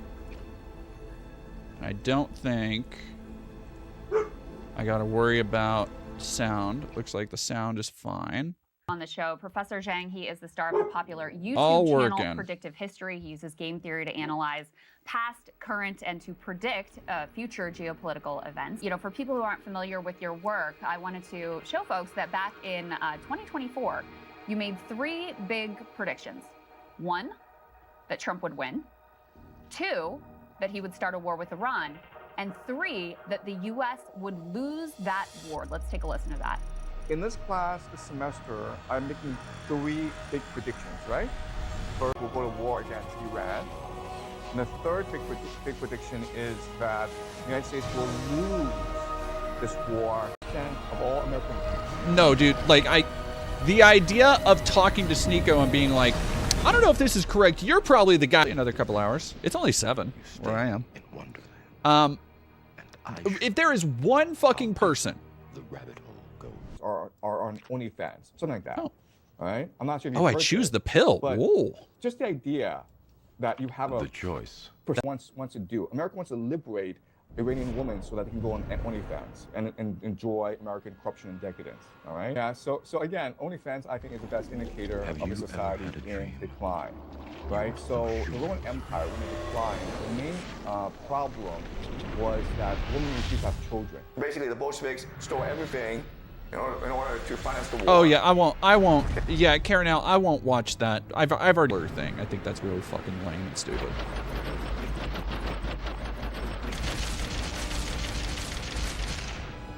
Okay. And in the process, by destroying their tradition, by destroying their wealth, by destroying their religion, by destroying the nobility, it made the Soviet Union now much more amenable to capitalism. And that's what happened when the Soviet Union fell. It became capitalist. Okay, so this shows us is that capitalism and communism are not enemies; they're partners in world conquest. That's what the 20th century is about. So when you make videos for as long as I have about politics, you get to see all the viral academics come and hopefully go. And I guess for me, the first person I noticed was Jordan Peterson. In 2017, I made videos about him just being a misogynist. And he was really popular back in the day, and he went viral for like various TV interviews, and every single podcast wanted this guy to come on, like a super rational guy with something to offer. And people who called him out since like day one, like myself, when you made those videos initially, you'd get bombarded by all his fans. I like this dodge button. This is good for me. You didn't understand him. You're so wrong. And also, I like it's just a dance move. This is a professor. He's a guy who's worked at Harvard. He has the credentials. And I will be fair to Jordan Peterson for this video. He at least did have the Can't catch me. Even Can't though catch he's me. an idiot, and even though he would comment on things that he had no expertise in, no academic background in, and pretend to be some sort of moral and academic authority on things like geopolitics, for instance, when he said that Russia invaded Ukraine because of anti-wokeness or something. Lewis, viral academic, but he's not really an academic. And his YouTube addictive history has gone viral. And basically, his whole credibility stems from a 2024 video he made where he said the US were going to invade Iran. So, Are you fucking mouse, dude? You're hearing game audio? Oh, that's why. Holy shit. Okay, I didn't realize the game was even fucking there. Oh, yeah, that's dumb. All right, sorry. I turned that off. I'm not getting game audio. In relation to geopolitics to predict the future. But in my opinion, this guy is just like a total fraud. And we're going to get into this today. And also, he doesn't have a balance. And although I don't think you need these things to comment on things like history and geopolitics, you definitely don't. There are loads of people who have degrees similar to me who are total idiots, like Jordan Peterson, who is ground a lot of your analysis of these things in something more structural and a more theoretical framework that is very helpful. So Jiang says he uses game theory, and for some people, even something like game theory might be a bit compatible with like something like realism from international relations. A version of him, Mario. He's just like a bad knockoff who's also just totally wrong. This guy kind of gives me the creeps. That's Wario, Snake. Wario first appeared as Mario's rival, but he really made his name in the WarioWare games. And I want to analyze why this guy is popular. Pretty much he's popular because he says things against Israel. That's pretty much it. But everything he says is based in the most ridiculous history. And also, he doesn't understand history. We're going to use a case study of him talking about the Bolshevik Revolution, which he says was funded by Wall Street. So the Bolsheviks would kill the Romanovs, meaning that all their assets that were held overseas would be like fair game for like Wall Street bankers or some shit. Like, it's actually verging on anti-Semitic conspiracy theories with some of this stuff. And I guess what his popularity shows is that you don't know much about geopolitics, you don't know much about history. Here's a Why guy would speaking they? with authority, What the fuck? and he got something right. He predicted about the US attacking Iran, so maybe he should be listened to. And you see, like, American socialists, which should be their own category of leftists, platformers, because he has hours and hours and hours of lectures. I can't go through them all and debunk them. I can't say every single thing he has ever said in his life is actually consistency. Now, it doesn't mean you have to agree with everything they say. It doesn't mean they are right about absolutely everything. But when you analyze even their own work, they work with a consistent framework. This guy seems to base his whole view of geopolitics on thinking that Christian Zionists in America actually want to completely end the world. And he focuses so much of his geopolitical analysis on religious motivations. Whoa, what? And going in and out every 30 seconds. Is that my connection is totally fucked up? Is that on my end? Oh no, no, Karen, I have downloaded and God damn it. I fucking hate this shit, dude. Why? I pay money. I pay good fucking money for internet. Why the fuck? No, it's everybody. It's all day I've been having issues with the stream. Yep, there we go. 5.2 dropped frames.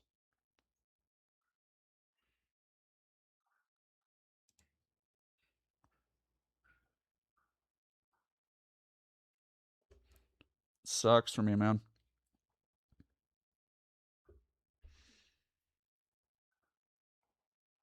All right, are we copacetic for now? Are we chilling? Are we vibing? It's buffing every 2 seconds? What the fuck?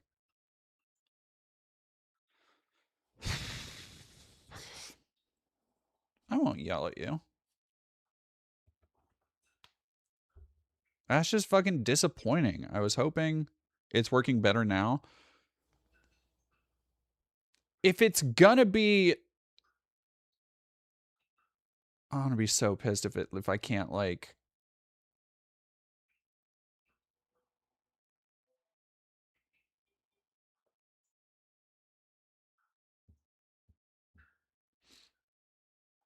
Sorry, I'm checking something right now.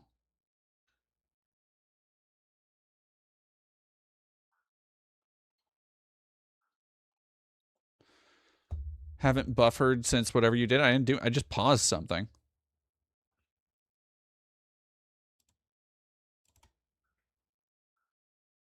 This guy's rambling to like there we go. What someone in a pub would say to you. It's absolutely insane that people take him so seriously. Let's find out. He's become a favorite of just like libertarians, the far right, or like weird leftist conspiracy theorists. But you can see why. Because if you hate Israel, he validates your opinions about Israel. Because his analysis of even things like the Iran conflict is completely warped by this targeting of Israeli foreign policy that also seems to omit a lot of American interest in the region. But there's a lot to talk about today, so before we go any further, if you watch this whole video and you like it, please leave it a like, maybe subscribe to my channel. And if you want to support my work, please check out my YouTube memberships and check out my Patreon page. And if you want to follow me on social media, follow me on Blue Sky at The Tabernacle and also on... Capturing your browser or your whole screen? The browser.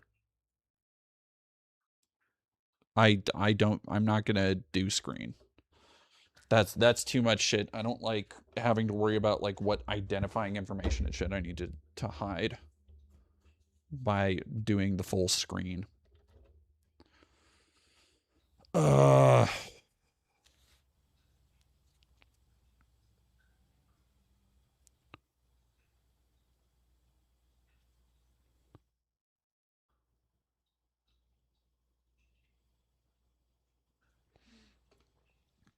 This is such a bummer. Right, I'm gonna try it again.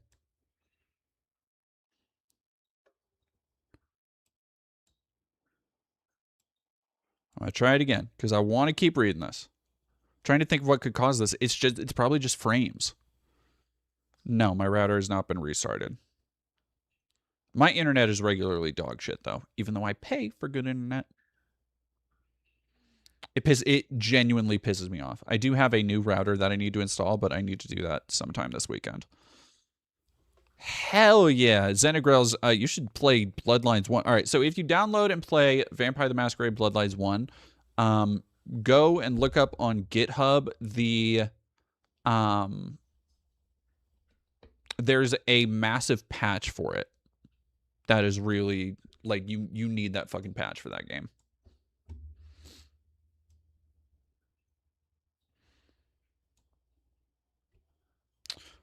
It's just that big, that one patch that like fixes the textures, it's a different fucking game with the patch. It's a great game with the patch. The unofficial patch, yes, exactly. Professor Zhang is. So on his LinkedIn page, he went to Yale from 1995 to 1999 and got a bachelor's degree in English literature. Oh, it comes with the GOG version? That's fucking crazy. Damn, that's how good that patch is. You trying, not trying? No, I'm showing the game footage. I don't mind the game footage. I'm playing the game for y'all. What I didn't know, or what I want to happen, is for the stream to stop fucking buffering and shit. So let me check my...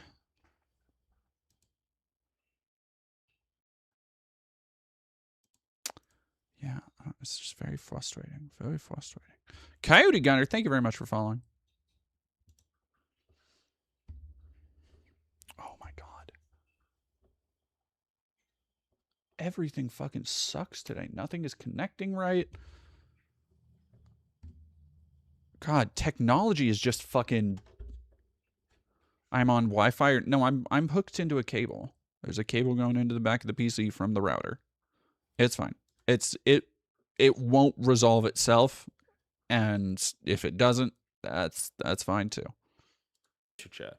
And then his career, he was a deputy principal at a Shenzhen middle school, a director at Peking University High School, International Division, deputy principal at Tsinghua University High School, which has loads of controversy for seemingly being some sort of scam school. And he was a contributing education editor at the New York Times Chinese website. He works full-time on his YouTube channel. He has got some articles I've seen writing about being detained by Chinese authorities for doing some sort of journalism in Hong Kong. Have seen some people claim they think he's a CIA plant because he went to Yale, where people from the CIA have historically gone, and he's gotten in a lot of trouble with the Chinese Communist Party, and a lot of his analysis is extremely anti-communist, which we're going to talk about as well. So his background is not in history. His background is not in geopolitics. He has a background in education, especially in like managing positions, but he is not someone who has ever been taken seriously as some sort of academic scholar when it comes to history or geopolitics, which you're very likely going to see in this video why he isn't, because I think even calling him the Jordan Peterson of geopolitics. That's kind of cool. Okay, so that was a meant to be like a training program. That's cool. And your skill allows you to walk the path of the master. Damn right. You heard that? Hear that? Matrix Path of Neo from 2005 says I'm skilled enough to walk the path of the master.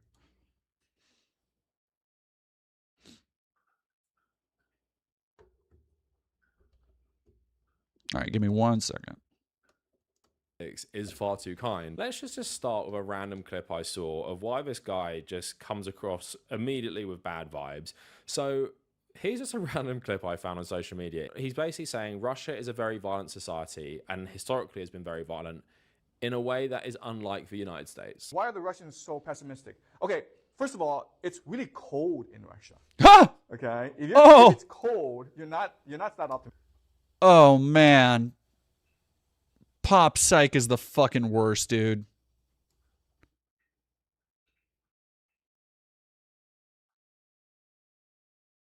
That's crazy.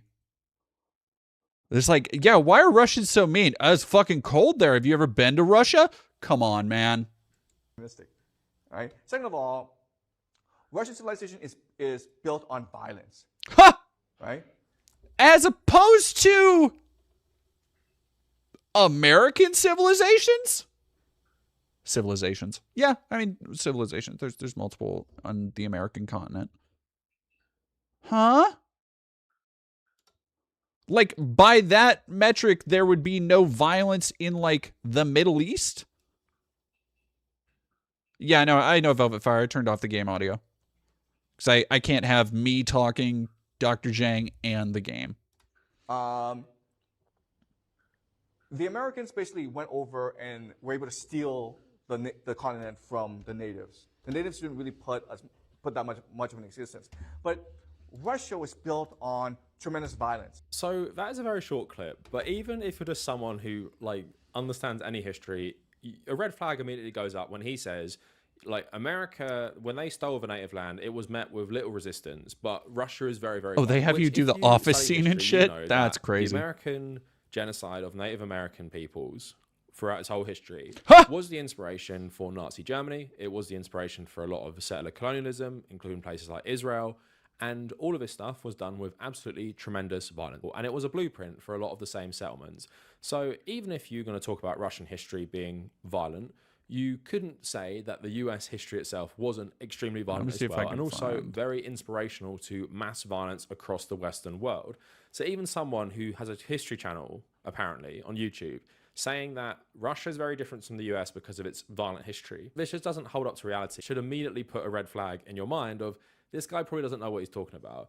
But now let's get into his foreign policy outlook in regards to just like the Middle East generally. So like I said, why this guy has gained some sort of credibility is that he predicted that America would attack Iran. And I want to talk about this. Am I going to take this guy out? America attacking Iran was never outside the realms of possibility in terms of like a full war. And even I said in a video about them attacking Iran and Israel attacking Iran before that this could escalate into a full war. No one would be surprised. So staking your claim on this will definitely happen. Yeah, you can say that. You can say that, but it doesn't mean anything. So here's another example as well, and it's kind of like the reverse situation. So I remember when Hassan said that Russia definitely wouldn't invade Ukraine. No, I did not contradict myself. I'm wrong. I was wrong. I did not even think that Russia would take over eastern territories. And I was wrong. So when Russia invaded Ukraine, everyone went to him and was like, oh my God, you were so wrong. You're such an idiot. How could you be so wrong? Now, people saying this obviously didn't know anything about geopolitics. They weren't people going around saying, oh my God, Russia is imminently going to invade Ukraine. Most people... EXO forever. I'm bothered by how well his hairline lines up with the top of the screen right now. I imagine his head just continuing straight up like a cone. Oh, that's so funny. You said use class controls? No. I know old fighting game controls are hard as balls. No. I mean, it plays more like a third-person stealth shooter. Like, it's fairly modern, but it's the bumper and first-person stuff that you'll find most useful if you like Metal Gear Solid 3 Delta in going to the original games. Actually, even people in the Ukrainian government didn't think this was actually going to happen. The major voice at the time saying this was actually the Joe Biden White House, but many academics thought this wasn't going to happen immediately. Loads of people were saying this wouldn't happen. So Hassan saying that Ukraine wasn't going to be invaded was based on generally the consensus, but there were people saying it was going to happen, and you could be a fringe person saying it was going to happen. Doesn't mean you have I like more his little duck walk. You got something right, probably by chance. And this guy's even worse because he literally just predicted something that was kind of likely to happen anyway. When you're more of an academic or an international relations scholar, you can say this is a possibility, but you're not going to say it's definitely going to happen because that's the way you're analyzing the world.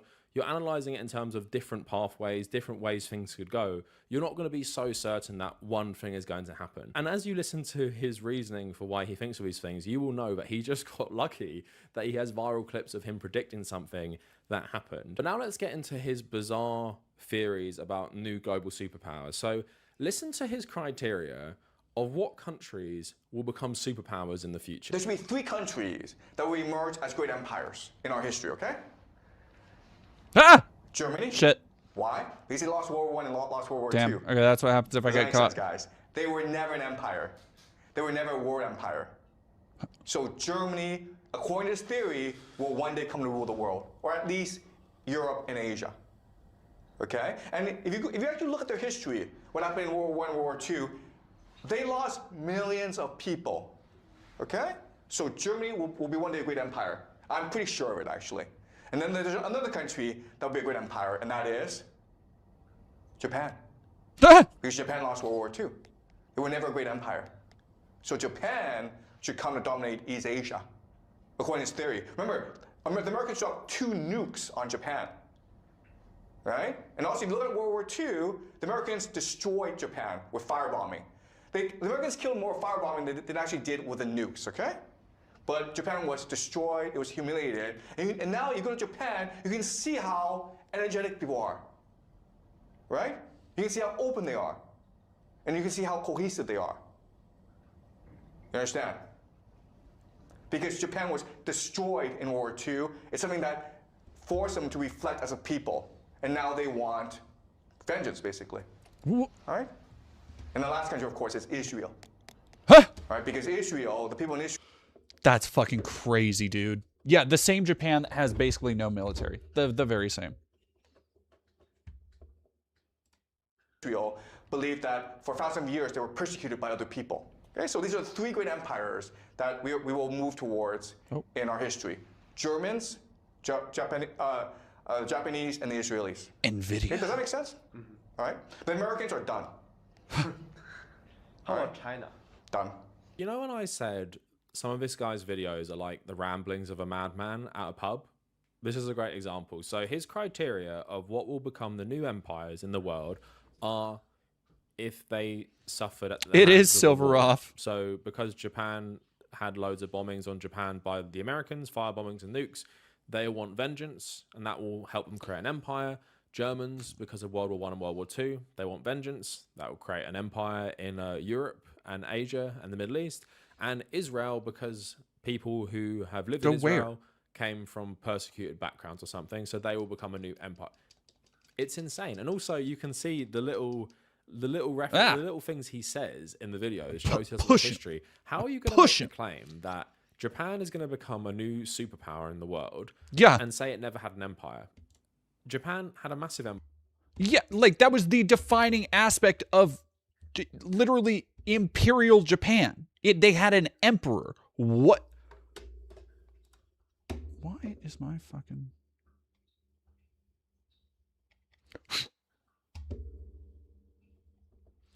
Oh my god, this shit is pissing me off. There we go. Checkpoint saved. I've always wanted to do this thing in real life. Moss Gamer Tribunal, thank you very much for following.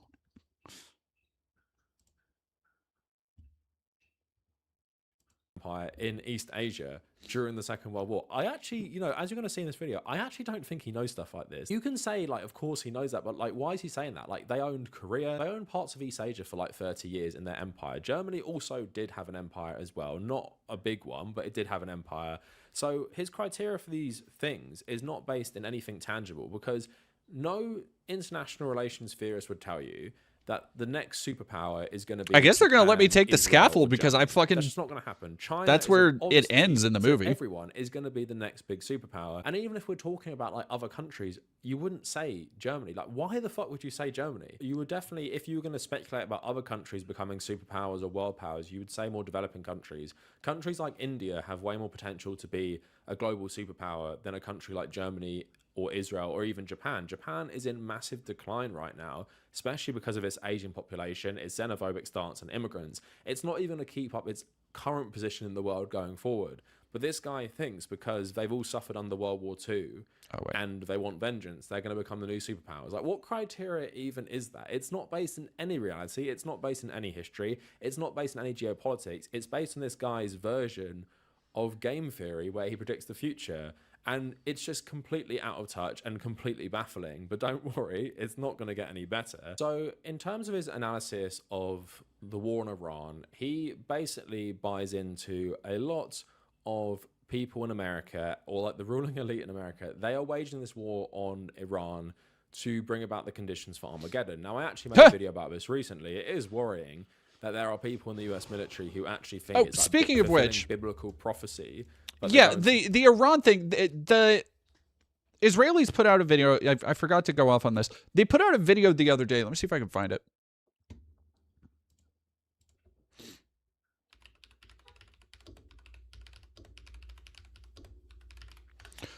They put out a fucking video that should have every evangelical Christian baying for fucking blood.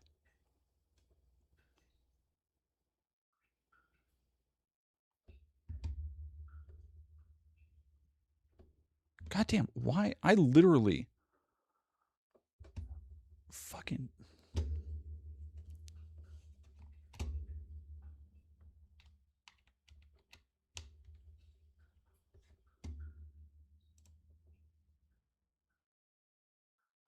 You know, I do kind of wonder what AI filters would do for PS2 games.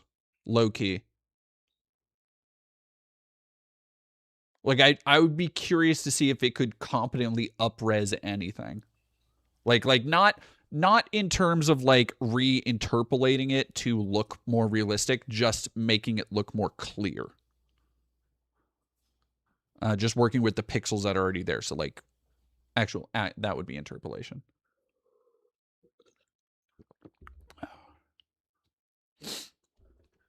Indigo Crow, I come back and Boomcat here. It's like, hey! So if you missed, Prime Minister Benjamin Netanyahu says on X he did not denigrate Jesus Christ in a televised address last night after a minor firestorm over comments he made regarding the war in Iran. Citing historian Will Durant, Netanyahu said Thursday, that history proves that, unfortunately and unhappily, Jesus Christ has no advantage over Genghis Khan. Because if you are strong enough, ruthless enough, powerful enough, evil will overcome good. Aggression will overcome moderation. Which, like, that you're saying... What they basically said there is that, oh, Jesus is a bitch. I'd rather be like Genghis Khan. That's, in so many words, that's what they were saying.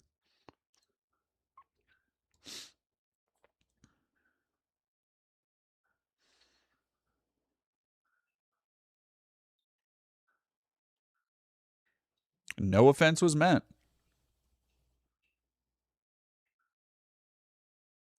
Fucking incredible. Incredible. Has Didi covered how the U.S. is thinking of lifting oil sanctions on Iran? We could have lifted the sanctions on Iran without it. I mean, like, Colleen, the only reason that we are thinking of lifting oil sanctions is that when Trump and when Hegseth and when Netanyahu, when they attacked, they literally thought that Iran's government would just collapse. These dipshits literally thought that there would be some insurgent group that would just rise up and be like, hey, we love America. Come bring all your Levi's and McDonald's and knock off bullshit over here. And when that didn't happen and Iran has continued to escalate, it has thrown... The Strait of Hormuz thing has thrown... It is not a exaggeration to say that if this continues for a month or another month, there is going to be a worldwide economic crisis. That is, and I don't say this lightly, gonna make the fucking 2008 financial bubble look like a cakewalk. It is, people have not grappled with the severity of the fuck up, the mountain of shit America has stepped in. Anyway.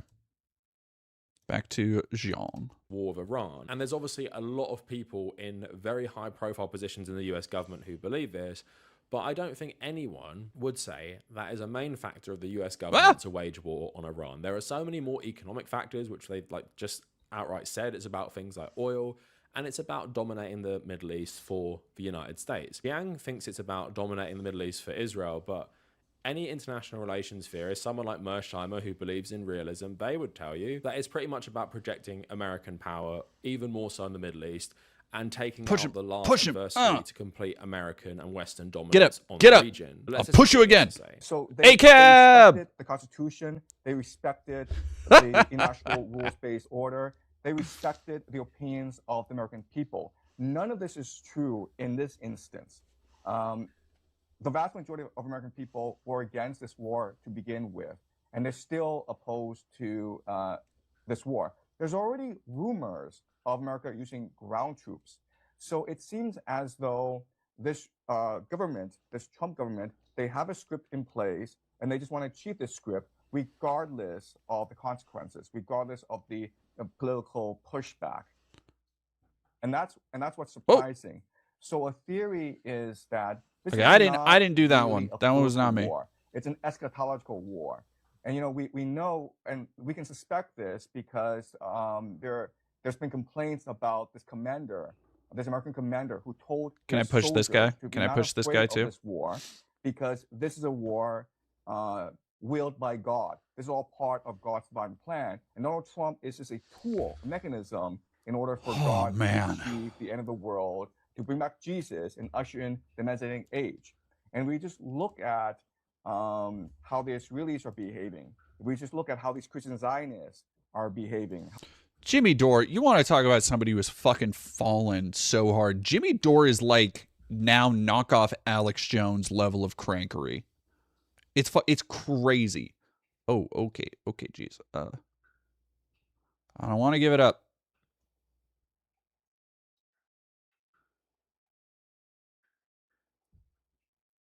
I choose to. How Peter Hegseth is behaving. That is perhaps the ultimate purpose of this war in Iran. So you think that the ultimate purpose for people like Pete Hegseth and let's say Benjamin Netanyahu, do you think the ultimate purpose is the end of the world? So is that really what you're saying? Did I hear that right? Yes, unfortunately, I am forced to come to this conclusion. So does anyone want to argue with me in the comments that they think the US war on Iran is about triggering Armageddon? Like I said, I've been talking about this for a long time in terms of Christian Zionists and evangelicals, why they support Israel. I made a video like 6. Is somebody asking if it's an emulator? No, here's my wired PS2 controller. This is the real shit. I ain't fucking around with no emulators. 6 years ago about this, maybe even 7 years ago about this. So I'm not someone who doesn't know about this. I know that there are lots of people, even in high positions of power in the US government, who do believe in this biblical prophecy. But would you say that is the driving force behind it? Longshot F. Hello, no offense. How did I sub here? I think somebody actually bought a bunch of subs earlier. So when people do gift subs, it kind of sends it out to anybody if you're subscribed to the channel. It's an absolute fantasy, and anyone who has any academic background would tell you that is absolutely ridiculous, and they could explain to you why there are so many other factors that trump that. Even if you actually believe that is some sort of factor in this, which I really don't think it's a massive factor, they would outline how it's what is more important. They made Keanu wide. Why is he so fucking wide, dude? Look at him. My boy is wide. Longshot TF, thank you for following. Oh, wait, did you just follow? Oh, that's weird. People can give you subs to channels even if you don't follow them, though. At least for financial gain and for oil gain is way more important to the US government than... Oh, Juliana. Yeah, it was definitely Juliana then. World. This reminds me of like a reverse Sam Harris. Like he used to say, and I think he still says, Iran can't get nukes because Iran will immediately start launching the nukes to trigger some sort of Armageddon so everyone can go to paradise or something, right? It's like the reverse of that, but you're applying it to the US government instead, where you think because of people existing in positions of power in the US government who do believe these crazy things, that they will immediately do this. And that's why Can't catch me, copper. The Sam Harris thing, which I thought was crazy anyway, because even the most religious people, like the Ayatollah or whatever, they're not fundamentally suicidal, and they have allegiance to the nation. Are we just going back down? They do things based on the power for their nation state, not just their religious beliefs. And when in the US government you're overwhelmingly outnumbering these crazy people, it's just not even a factor worth discussing, let alone telling people this is the main factor driving the war. So again, I think this guy's a fraud. He doesn't understand Silent Hill ass stairway. He's probably never read any international relations theory. He's just going based on vibes. It's just like a crazy man talking to you in a bar. Like, that is the best way I can describe it. Now let's get into more of his stuff. So now he also talks about why Israel want this war and what Israel want to do with like the post-war Middle East, which I don't understand where he's even getting these scenarios about like the carnage of this war. One thing I do like that it kind of becomes a little bit meta here, even more meta, is that it looks like they're working in a video game developer in this game, which in Matrix 4, like 20 years later, he would be working as a video game developer in the Matrix. Damn, they planned it all. Like, he seems to think that after the war is done, the entire Gulf region will be like a wasteland. So let's listen to this. Nowadays with AI, with technology, what you can do is this. You can import labor. I'm saying after this war is over, okay? When millions are dead and the Gulf states are destroyed. I mean, you have a lot of loss of life in Iran as well, and in Israel as well. And Israel's trying to be the global empire. So it needs labor, as you point out, right? So what do? Well, you import the labor from India, from China, and from the Philippines. And what do? You microchip them, right? So that you can surveil them. You can control their emotions. You feed them drugs. They're your slaves. You have like millions and millions, 100 million of these people who will be the humanoid robots of your empire. Like, this is why I appreciate people actually going and being like, no, this guy's fucking bullshit. Because when you hear him talk about this shit, he absolutely is this is on Alex Jones level garbage. It's just nonsense. Yeah, the Wachowskis wrote Path of Neo, and I think directed some of it. All right, I'll be right back.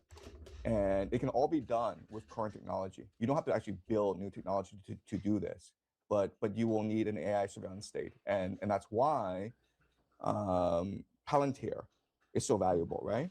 Because the idea is for these companies, these AI companies are now being incubated in the United States, Palantir specifically, to come over to Pax Judaica, to come over to Israel and run the surveillance state. And so you basically have a slave state, and then you introduce transhumanism, where oh my god, dude, all the rich people in the world, they can go to Jerusalem and experience all this transhumanist technology, organ transplants that allow them to live to 150 years. So that's the very idea of Pax Judaica, right? Capital needs to move to a more safe place, which is Israel, but also these oligarchs, they want to achieve a transhumanist vision of the world. And so Israel has this technology, but also they want to create a surveillance state in order to maintain permanent control of the world. So the scenario he's presenting you about the entire Middle East, again, is just something that's not happening. He's saying there's going to be millions and millions of people dead after the war of Iran. I don't think people who study international relations will tell you that millions and millions of people are going to die. The whole Gulf region will be utterly devastated. That's just not going to happen. You can, of course, think of a worst case scenario where America puts a massive boots on the ground invasion and this drags on.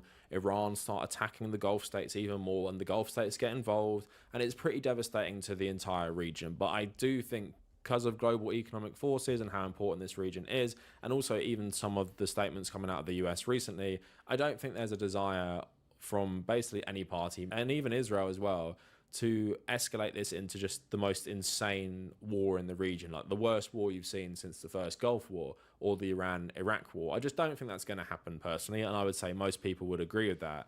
But let's also talk about the stuff he's saying. Now, I don't know if he actually believes this or it's a grift, but you can understand why this guy has become like catnip to anti-Zionists, and especially ones who might not be leftist or anti-capitalist or just poorly educated, because what he's saying there is something that does resemble the new plan for Gaza. Basically, they're talking about bringing in these surveillance systems, this currency, and basically building this colony for Israel that would be like a slave state for the Palestinians who live there, for the benefit of Western capitalism and the Western elite generally. So when you see all that happening, and here comes a guy who says, all that stuff that's about to happen in Gaza, with this stuff being run by Jared Kushner and this Gaza border peace and all this bullshit, damn. they're actually going to do this to the entire Middle East. And because you hate Israel so much, you would tend to believe this guy. But again, the scenario he is presenting you, that the Middle East will just be completely devastated for Israel to completely rule over it, is also based in his ridiculous theory that Israel is going to become a new global empire.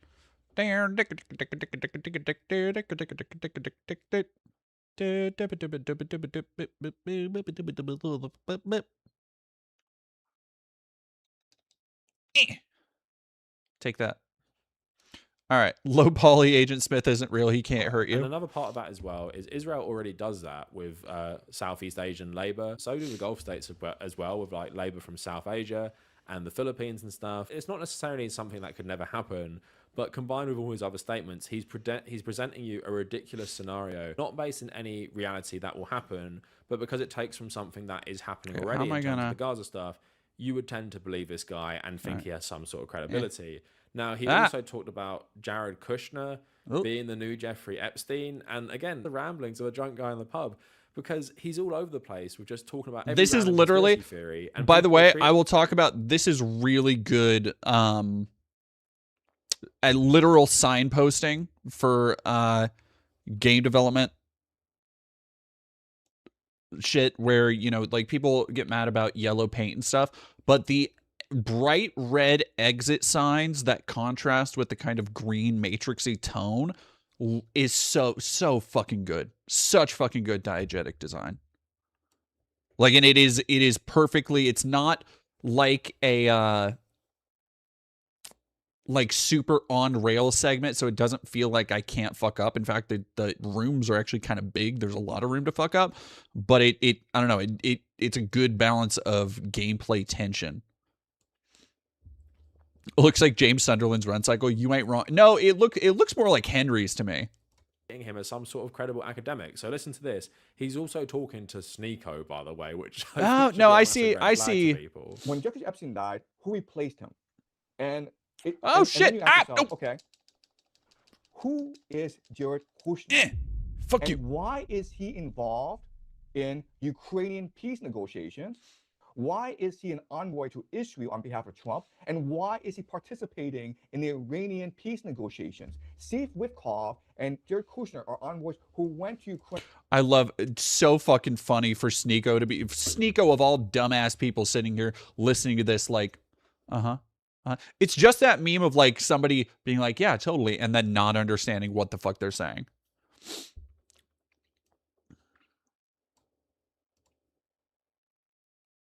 To negotiate with Putin to end the war. They met with Zelensky to end the war. They are very close with Netanyahu. And then they represented Trump in peace negotiations with the Iranians. Who are these people? Right? Jared Kushner is a replacement for Jeffrey Epstein. And it all makes sense if you think about it that way. And so what are these guys trying to do? They're trying to fulfill eschatology. They're trying to position world events in a certain way that would accelerate the collapse of the world, which is what Jeffrey Epstein did. Remember, we only have at most 50% of his emails. It's possibly, it could be 2% of his emails. We know nothing about what he was doing during 9/11.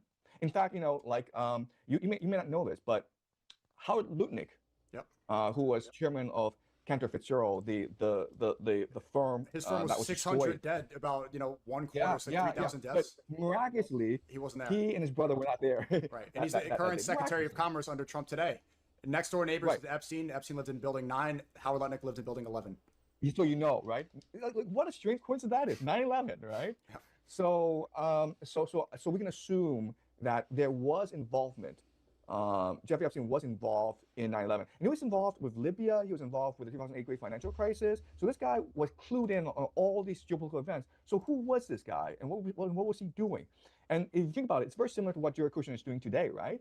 Where Jared Kushner is working in finance. He's got $2 billion from the Saudis, and now he's manipulating events in the Middle East. And again, the point is to bring about the end times, which is what Tucker Carlson talks. See, and that's the thing that I was like, okay, this guy's a fucking crack. Like he talks a good game in very limited, small exposure YouTube videos, and like brief analytical clips that'll go viral, and it like he is ideal for what the fuck is that? Is that Keanu? What the fuck?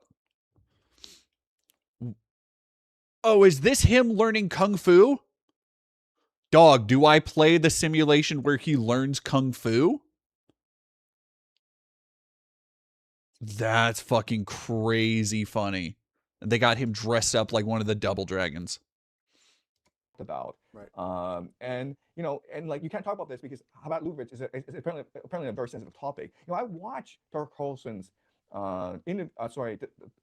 discussion, and he didn't really say anything. Okay, I mean, like it was not that. I mean, like it was just all publicly available information about Habit Lubavitch, and he was attacked constantly online for just mentioning Habit Lubavitch, right? But if you want to understand how everything works, just go do an investigation about Habit Lubavitch. Look at their eschatology. So he's still banging on about all these people trying to bring about the end of the world, while also saying that Jared Kushner is basically the replacement for Jeffrey Epstein. And yeah, like, I hope people think this guy sounds insane, because he does to me. Now, this does feel already like Shaolin monks a little bit. And I can do this. I can go. Oh, I can't do backflips and stuff yet. All right, they just had me do the fun combat tutorial. Oh, I can break all these. Breakable boxes and shit. Oh, something we don't get enough. I spent Was that? Oh yeah, I was playing Enter the Matrix, and I just spent like 2 minutes walking around a storehouse, just shooting fucking wine glasses dead for no reason, just because it broke.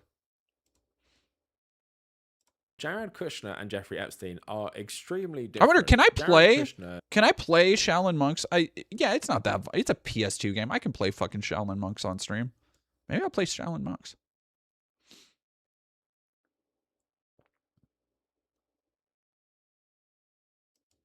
who is the son of a slumlord who was put in prison by Chris Christie, which is really funny. He's married to Donald Trump's daughter. He's always been like a very, very public figure. I know he's like very, very corrupt, but he has all these investments and he's leading these and he's helping with like the Saudi investment fund. He's like a face of all this stuff. Jeffrey Epstein was not running about as the face of the US government in Saudi Arabia, Ukraine, and places like that. They fulfill like such a different role. Jeffrey Epstein was likely working for Mossad to gather blackmail material on loads of high-ranking people in the United States with the help of Ghislaine Maxwell. I'll get you. He wasn't Gotcha. working for like the Clinton government or the Bush government to do deals for them. Like the only connection you're drawing is that here are two people who have some sort of allegiance to Israel and they're very wealthy. And yeah, you can make the comparison that both of them had like financial ties to the Gulf states and financial ties to Israel and America. You can't really make the comparison that they serve the exact same role. It's just based on someone like grasping at straws and being like, oh, yeah, Jeffrey Epstein, he did this. Oh, Jared Kushner is another like rich Jewish guy with similar connections. He's the replacement, and they're all trying to usher in the end times. Hell yeah, breakable crates. Let's fucking go. Israel did 9/11. They're talking about Howard Lutnick not going to the World Trade Center on 9/11 because apparently he knew that it was going to be destroyed. All of this other stuff, right? And even just to make Liu Kang noises. Someone who is an academic and has an academic background, and you maybe want to believe some theories about certain things like JFK and 9/11, all these things. You're not going to go around and tell people like, yeah, this is actually true. And all of these people are working towards Armageddon. Again, this guy just comes across as an absolute madman. Now, let's also get into his view about Iran inspiring some sort of Islamic uprising around the world. So here is another piece of a lecture where he talks about this. This is another clip that's gone viral for all the people who like have no brain cells, but listen to this. So the first thing that the Iranians want to do is create a jihad to unite all the Shia against the American empire. All right, so what they want to do is create an uprising. And it's already happening, guys. The Shia in Pakistan stormed the American embassy in Pakistan, and the Americans killed a lot of people, okay? The Shia have attacked the American embassy in Iraq. The American embassy are being attacked in a lot of places, right? So the first strategy is to create a international global jihad of the Shia against the American empire. And it's already happening. It will continue for a long time because the Americans have killed the Khamenei, okay? And that requires vengeance. Ooh, yeah. The other thing, though, is that it can unify the Muslim world. Okay? If you look at this map, most of the Muslim people saying, how do people feel about Cav?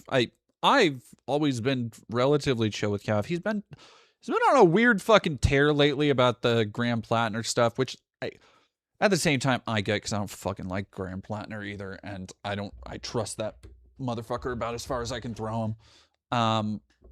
But outside of that, I don't know. He's always seemed chill. He's not a fucking, he's not bad and banana, so. It's it's fun. It's fun so far. I've never played it. I've only ever played Enter the Matrix as a kid. Cav hasn't done anything problematic, has he? Quote unquote problematic.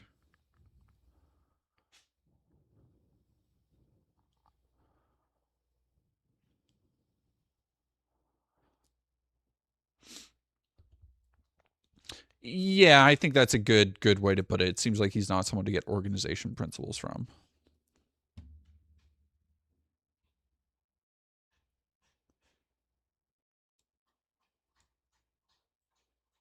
You get Cavernical quartering and some other dude confused? Why?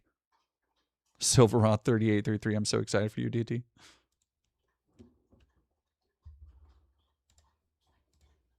World is actually run by dictatorships that are not popular at all, okay? And they're allowed to exist because of the American Empire, right? You go to Saudi Arabia, Egypt, Algeria, these places, they're all run by clients of the American Empire, right? So if you rally the people who hate their governments and you overthrow them, then that makes Iran the leader of the Islamic world. Not just the Shia world, but the Islamic world. And this creates something called Pax Islamica. No, I didn't see John Fetterman. I'm so fucking sick of that stupid ogre.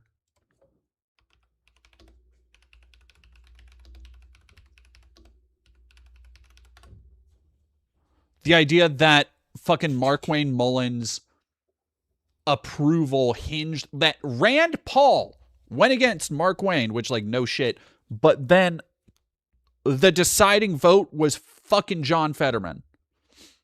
Ugh. All right, what happened today? Yeah, that's not going on.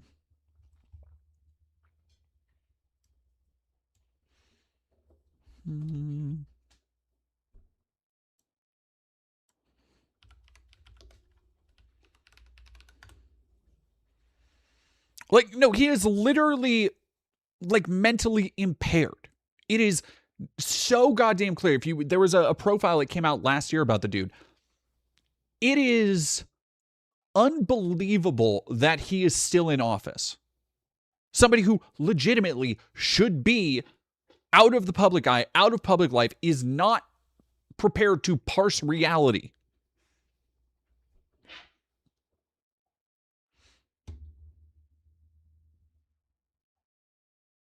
No, I can't seem to find the 7 brutal post show. Yeah, no shit. Lower than all senators who lost a primary this century. Own popularity in his own primary. Yeah, no shit.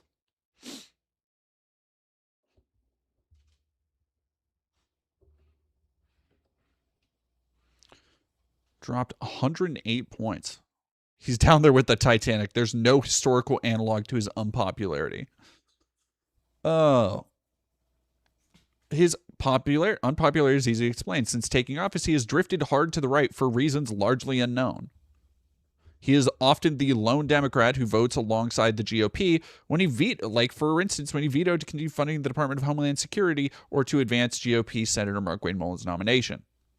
Most vocally pro-Israel Democrat in the Senate.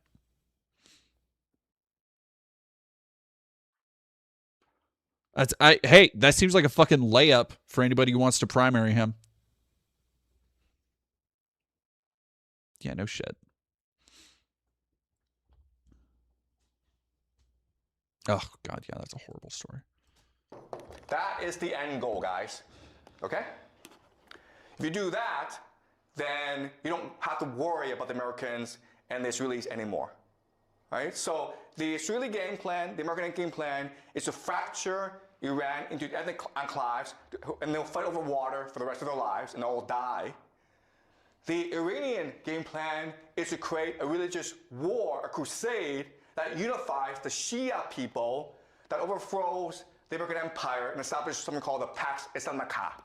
I feel even stupid trying to explain why this guy is wrong. Like, I'm just like, shouldn't this just be so obvious to people why this is wrong? But I guess because he's so popular, I need to explain it. So he's saying the goal of Iran in this war is to inspire an Islamic jihad around the entire world, which will actually result in all the populations of the US client states in the region overthrowing their governments, and Iran will like be the ruler of all these. But that's their goal.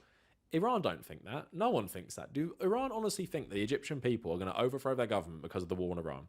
No. And we've seen this as well because most Sunni Arabs and Sunnis in the Middle East and around the world, they obviously are super supportive of Palestine. And Egypt is right next door to Israel and Palestine, and they didn't overthrow their government despite them being complicit in the genocide in Gaza. So why would these people then overthrow their governments because of the US war in Iran?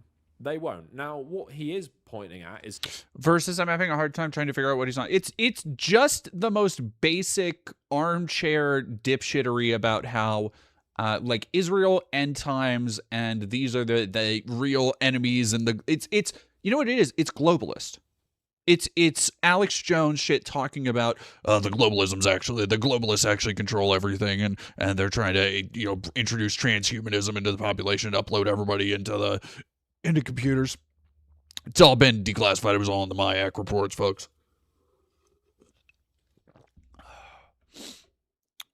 Something that is real is that, yes, various Shia populations in Iraq, in Bahrain, in Pakistan have started attacking the US embassies. In Pakistan, Shia are minority. There's lots of religious divide in Iraq, and Shia aren't like the only group there. Yeah, it's not far off from like intellectual dark web. What the is a this is so fun. Is helped by this the fucking lava pit to put down the population when they have an uprising like they did in 2011. What? This is just simply not happening. This is not something that Iran thinks will happen. And although I will say, I think the relationship between Shia and Sunni Islam is way more nuanced and complex when people often frame it. They act like all of these people just hate each other and they would never be friends with each other and they'd never get on. And we even see in terms of geopolitics, Iran has funded Hamas for the longest time as well. At the same time, your average Joe in Algeria is not waging a jihad on his government because of the US war in Iran and the Israeli war in Iran. It's just not happening. And if you study the region at all, if you study these religions, if you study just the game plan of Iran in this war, they are not banking on a huge uprising from their Sunni neighbors. And also lots of these people exist in countries that don't particularly like Iran either. So why would they overthrow their own government? Dipping in for a bit to do my last final of the quarter. Have a good one, Crown on Nikos. Monarchy to help Iran, and that's even if they could do it, which they definitely can't, because all of these governments are armed to the teeth by the United States, and the United States would intervene in a lot of them if there was a huge uprising, especially in a country like Saudi Arabia. So yeah, this guy doesn't know what he's talking about. Pax Islamica, like he's just making shit up. He's just read the news and come into his class and trying to draw like connections between everything. He's making stuff up. He doesn't know what he's fucking talking about. And let's just put this does look pretty good. This looks way more like atmospheric. Use a case study because we've been talking. It's a little grainy on screen, but like on stream, this looks the lighting and everything comes through really nicely. Version of the Bolshevik like this for a PS2 game like this looks fucking great. Come on, all context like that is actually important to these lectures, or he literally just reads Wikipedia before he starts and makes up his own version of it. So he has a video called Game Theory, the Communist Spectre. Now, I don't want to make a video about how wrong he... maybe I will. This fucking whips, dude. This fucking whips. Is probably as bad as you imagine, but I want to talk about the history part. So I've clipped 3 bits of him talking about the Bolshevik Revolution, and I just want to talk about why he's so wrong. And his conclusion at the end is just like absolutely insane. So let's start with this. The Romanovs have been in power in Russia for 100 years. Okay? And the Romanovs are beloved by the peasants. And they themselves are part of the Orthodox tradition. They're also relatives of the nobility of Europe, okay? So England and Germany. Did I just say owned? That's so funny. So this is the Tsar Nicholas II. The Tsar here is Nicholas II. Okay? And these are all his relatives. This is the Romanov dynasty. Now, when the revolution broke out, you would think that they would just run away to Europe, right, where their relatives are. They didn't do that. They just stuck around. So the question then is, why would they just stick around? The answer is, they never believed they were in danger, okay? First of all, they could not expect the Bolsheviks to win out, but also they're beloved by the peasants, they're part of the Orthodox Church tradition, and they have relatives who are the most powerful people in Europe, including in England, including in Germany, right? The Kaiser. So... Oxbecker, thank you for 100 biddies. Have I ever played Marvel Nemesis? No. Marvel Nemesis is one of those games I remember looking at as a kid and being like, oh, this looks so cool. And then I heard it was butt poop from an ass later in life, and I just never really checked it out. I played, like, Played a lot of the other PS2 Marvel games. I have Ghost Rider on PS2. I've played like Marvel Ultimate Alliance and shit. But no, never Imperfects. I also always thought it was like a sequel. Like the subtitle Rise of the Imperfects always made me think of like, oh, okay, so this is like a follow-up to something, but it wasn't. Most insane designs for characters though. Like Mayor of, I don't know why I did that.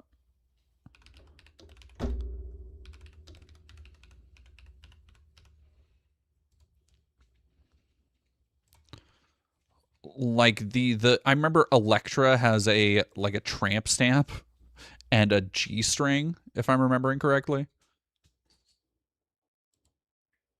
Yeah, this is gonna take me to Elektra.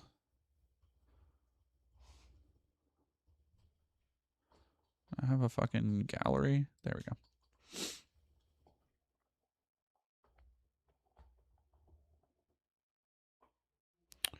Jonathan Storm, Maria Petrova. Like it was this very like edgy, like, ooh, what if we made Ben Grimm, but we made him edgy, guys.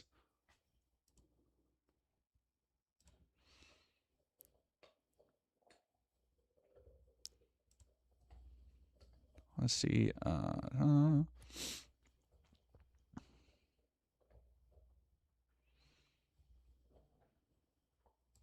There we go. Yeah, oh, fuck. Like, what a fucking dog shit design, dude. Look at this garbage, man. This is the stuff that... Here, let me full screen it for you so you can see how fucking bad this is. Do I have any of the PS2 Silent Hill games? Yeah, I have Origins and 4. I had to sell 2 and 3 again because needed money back in the day. This is so fucking terrible.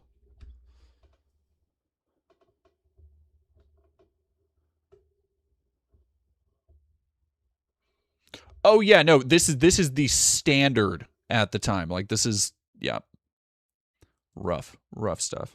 All right. They thought they were fine. But then something strange happens. The Bolsheviks decides to kill every one of them. Okay? They wipe out the Romanov family. Between 17 and 18 of members of the Romanov family were assassinated. And you're like, that makes no sense. Why would they do that? By doing that, first of all, you piss off the peasants, right? You turn the peasants against you. Yeah, why did they get rid of those dang Romanovs? What did the Romanovs ever do? Buddy. The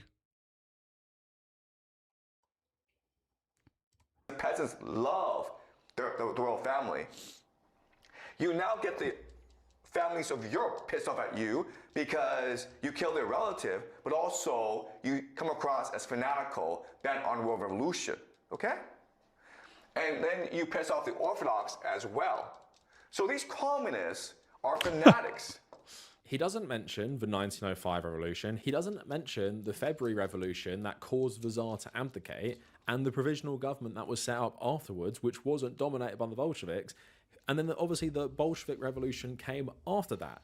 So he doesn't give the audience any of that context. And also, when he talks about them assassinating the royal family, they kill them during the Civil War because they're worried about them being freed and the whites having this new figurehead to restore the monarchy in Russia. So he gave you none of that context. The context this guy gave you is there isn't even World War I happening. He doesn't. I love this guy. Look at this fucking Guy Fieri, Mr. Miyagi. This whips.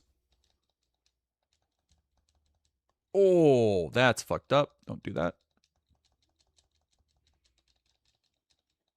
All right, sorry. I'll press play on cap because I'm getting my shit rocked here. All right, let's... Yeah. And if you don't know about any of his history, which you might not, all you're seeing is, yeah, the Bolsheviks were unhappy. Here are these lovely monarchs who were loved by the peasants, loved by the Orthodox Church, and the Bolshevik commies one day just decided, we're going to kill you all. No, that's not what happened.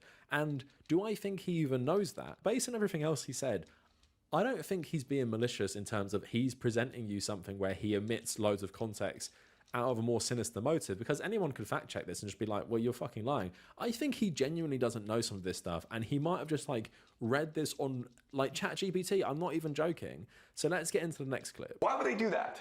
Okay? And the answer is this. The Romanovs had billions and billions of dollars in foreign banks.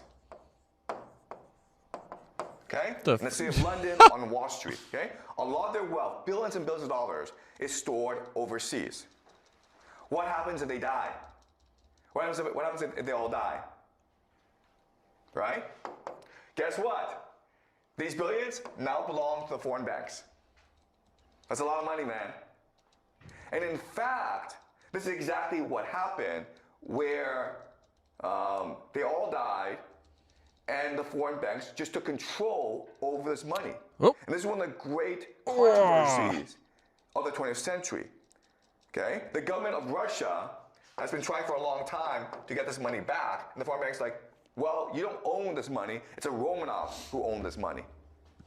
This is like just Jewish people making everything go. Again, when you hear them talk about shit like the banks and the bankers,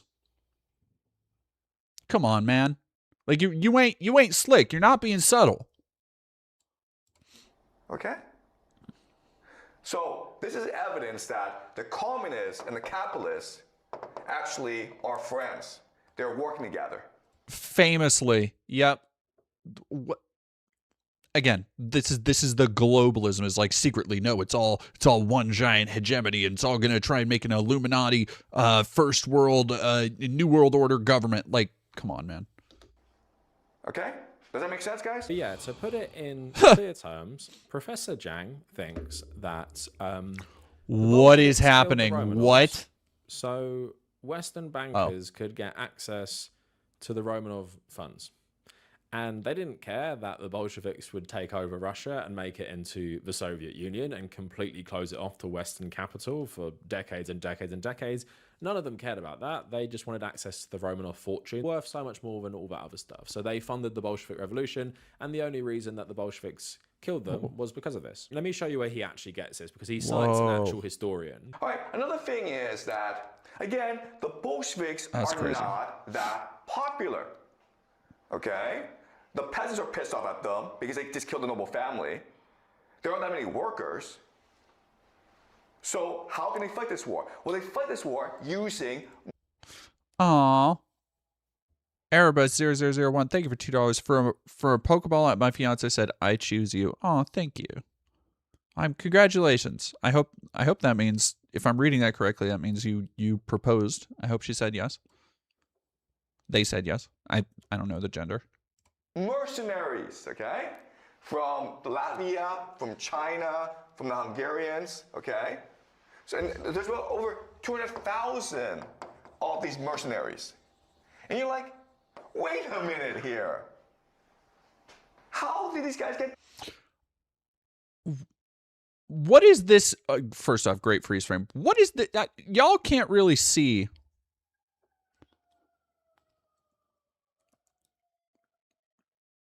that, oh, now I got sword. This whips. And even then you can't really see it. This 200,000, this is nothing. This is gobbledygook. This is nonsense. There is nothing here. This is just a bunch of fuck ass scribbles. I proposed to her, just finally afford the ring. Aw, congratulations.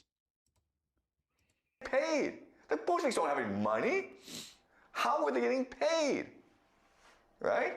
And the answer is, well, Wall Street, guys. Wall Street and the city of London gave the Bolsheviks money to pay these mercenaries. It was Wall Street who paid for these mercenaries. You know, and you're like, why would they do that? Again, capitalists and communists work well together, okay? Then you have... That's the funniest shit you could say, honestly. The allies, right? So ally. Britain, America, France, Japan sent these huge armies to Russia. And everyone thought, okay, it's to destroy communism because these are capitalists. They're afraid of the communists. But in fact, that's how it happened, okay? They went to collect debt. Okay, so Russia owed these countries money. I wouldn't be surprised if he's about to JQ. The Bolsheviks paid off this debt, so then the Allies left and attacked. Oh, damn it, I can't believe I didn't get to do this one in a Floating Rocks video. Right? So the Allies helped the Bolsheviks, and Wall Street gave money to the Bolsheviks for mercenaries. Capitalists and communists work well together because they have a similar worldview. So this is a passage from a book called Wall Street and the Russian Revolution. By destroying their tradition, by destroying their wealth, by destroying their religion, by destroying their nobility, it made the Soviet Union now much more amenable to capitalism. And that's what happened when the Soviet Union fell. It became capitalist. Okay, so this shows us is that capitalism and communism are not enemies; they're partners in world conquest, and that's what the. Okay, the fact that after the collapse of the Soviet Union, there was capitalism is proof that capitalism and communism have similar worldviews.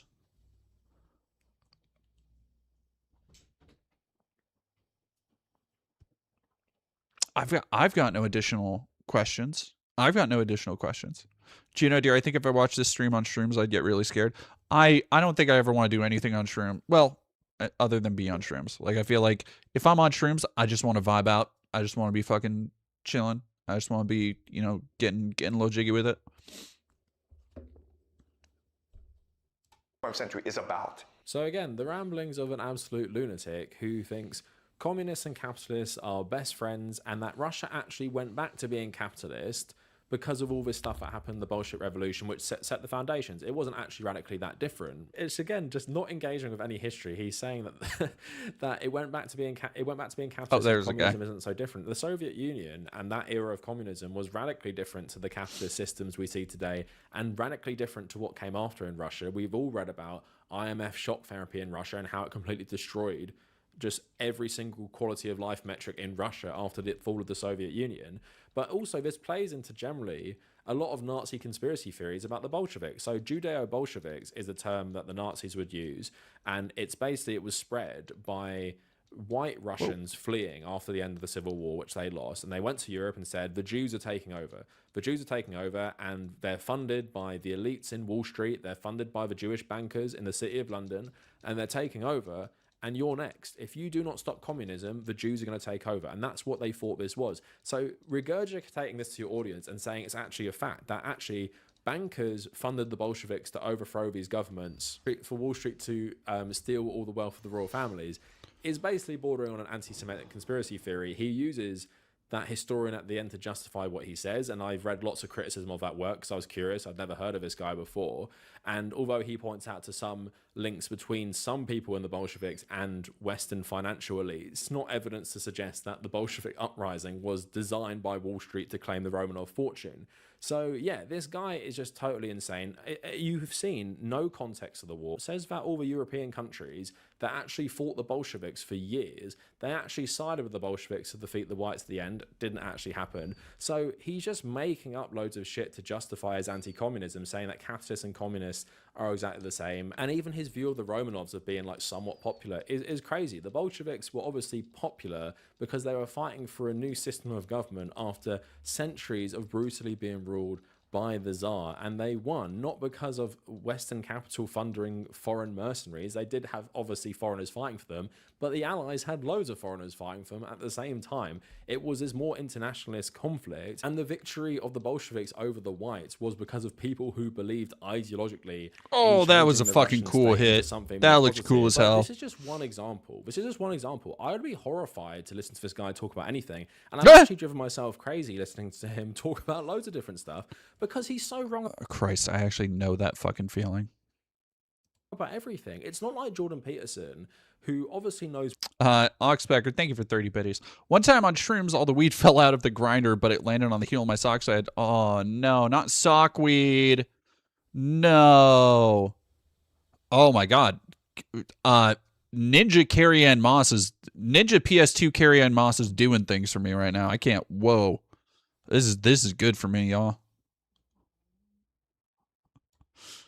What he's talking about when it comes to some things, and then says a load of random crap about like things he has no background in. This guy is just wrong about everything. He's wrong about international relations. He's wrong about history. Totally wrong to the point of like he's making up fan fiction of history. Like this thing he's just presented to you here, that's a fan fiction of what happened. It doesn't talk about the Russian Civil War properly. It doesn't talk about the two revolutions in 1917. It doesn't talk about the 1905 revolution. That was cool as shit. It doesn't talk about the First World War, which made the Tsar insanely unpopular. It doesn't talk about any of those things. It just talks about how those radical commies were in the pay of Wall Street bankers to overthrow the Romanovs, so those Wall Street bankers could get access to the Romanov fortune, and that's proved by when the Soviet Union fell, it went capitalist again. I swear, listening to Alex Jones is often more coherent than listening to this guy speak about geopolitics, but yeah, like, I could make a part 2 to this video. If you guys want that, let me know. But to summarize all this stuff, this guy's only academic background is in English literature.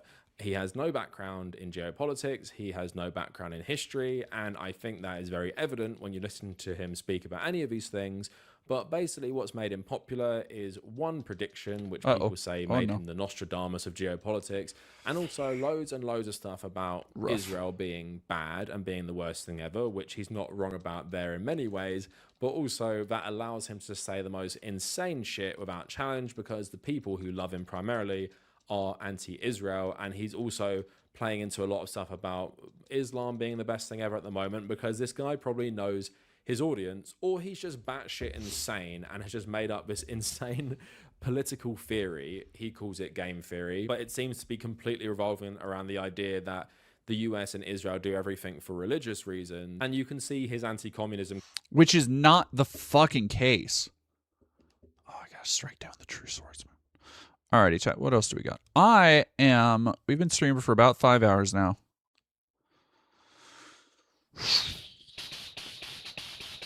I need food. Let us... Oh, as Professor Dave explains. Oh, I need food and I need... Damn, everybody. I was briefly considering doing a video on Professor Jang. I didn't realize everybody else is on his ass right now. You got Charlie Day. You got... archaeology with Flint there ain't no way his real name is Flint Dibble. I fucking, by the way, I hate soft white underbelly. I have such a fucking beef with that piece of shit. I've been meaning to do a video on him for so long. Ooh, they have a new crunch wrap. Ooh, crunch wrap. All right, chat, how did we feel about this kind of like format that we tried today with like me playing video games while reacting and watching stuff? Because I kind of want to do more for that. I think it for stuff like that is more pop culture, that is not as it's not as intensive.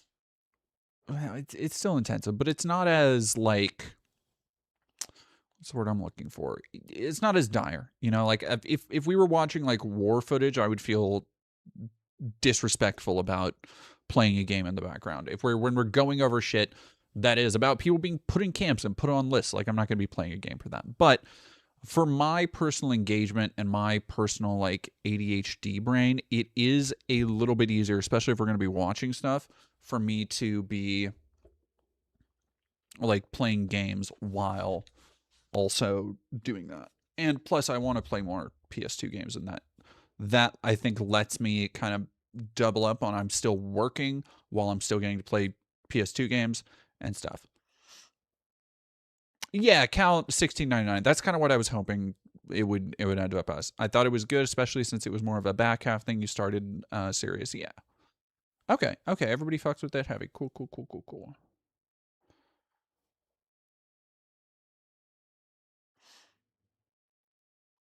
Yes, I can play video games and watch news while watching you play video games and watch news. Oh no, we will all be Zoomer brained at some point. By the way, Koa says hi. Koa just texted me to let me know, to tell chat. She literally said, I said, miss you, moi.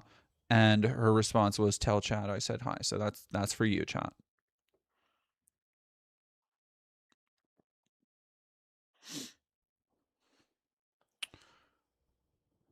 All right.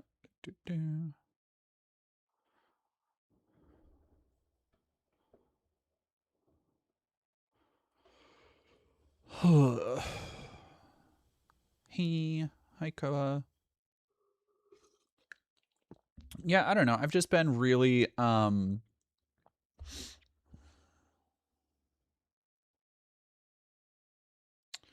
I've been dragging my feet lately, and I need to kind of lock in on another video project, I think. Because it's been hard to sit down and write like a bigger philosophical piece and stuff.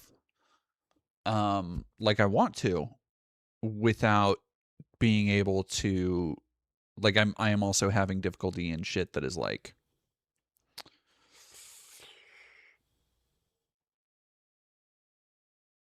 the rest of the world. It's hard right now.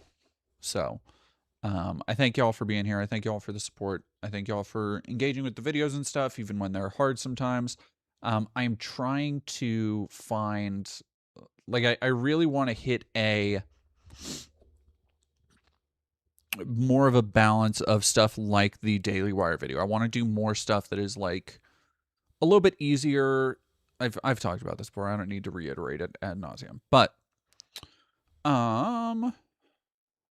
thank you all so much for being here. Let us see who we can bless with some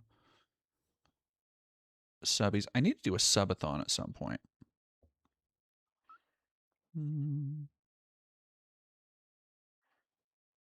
We've got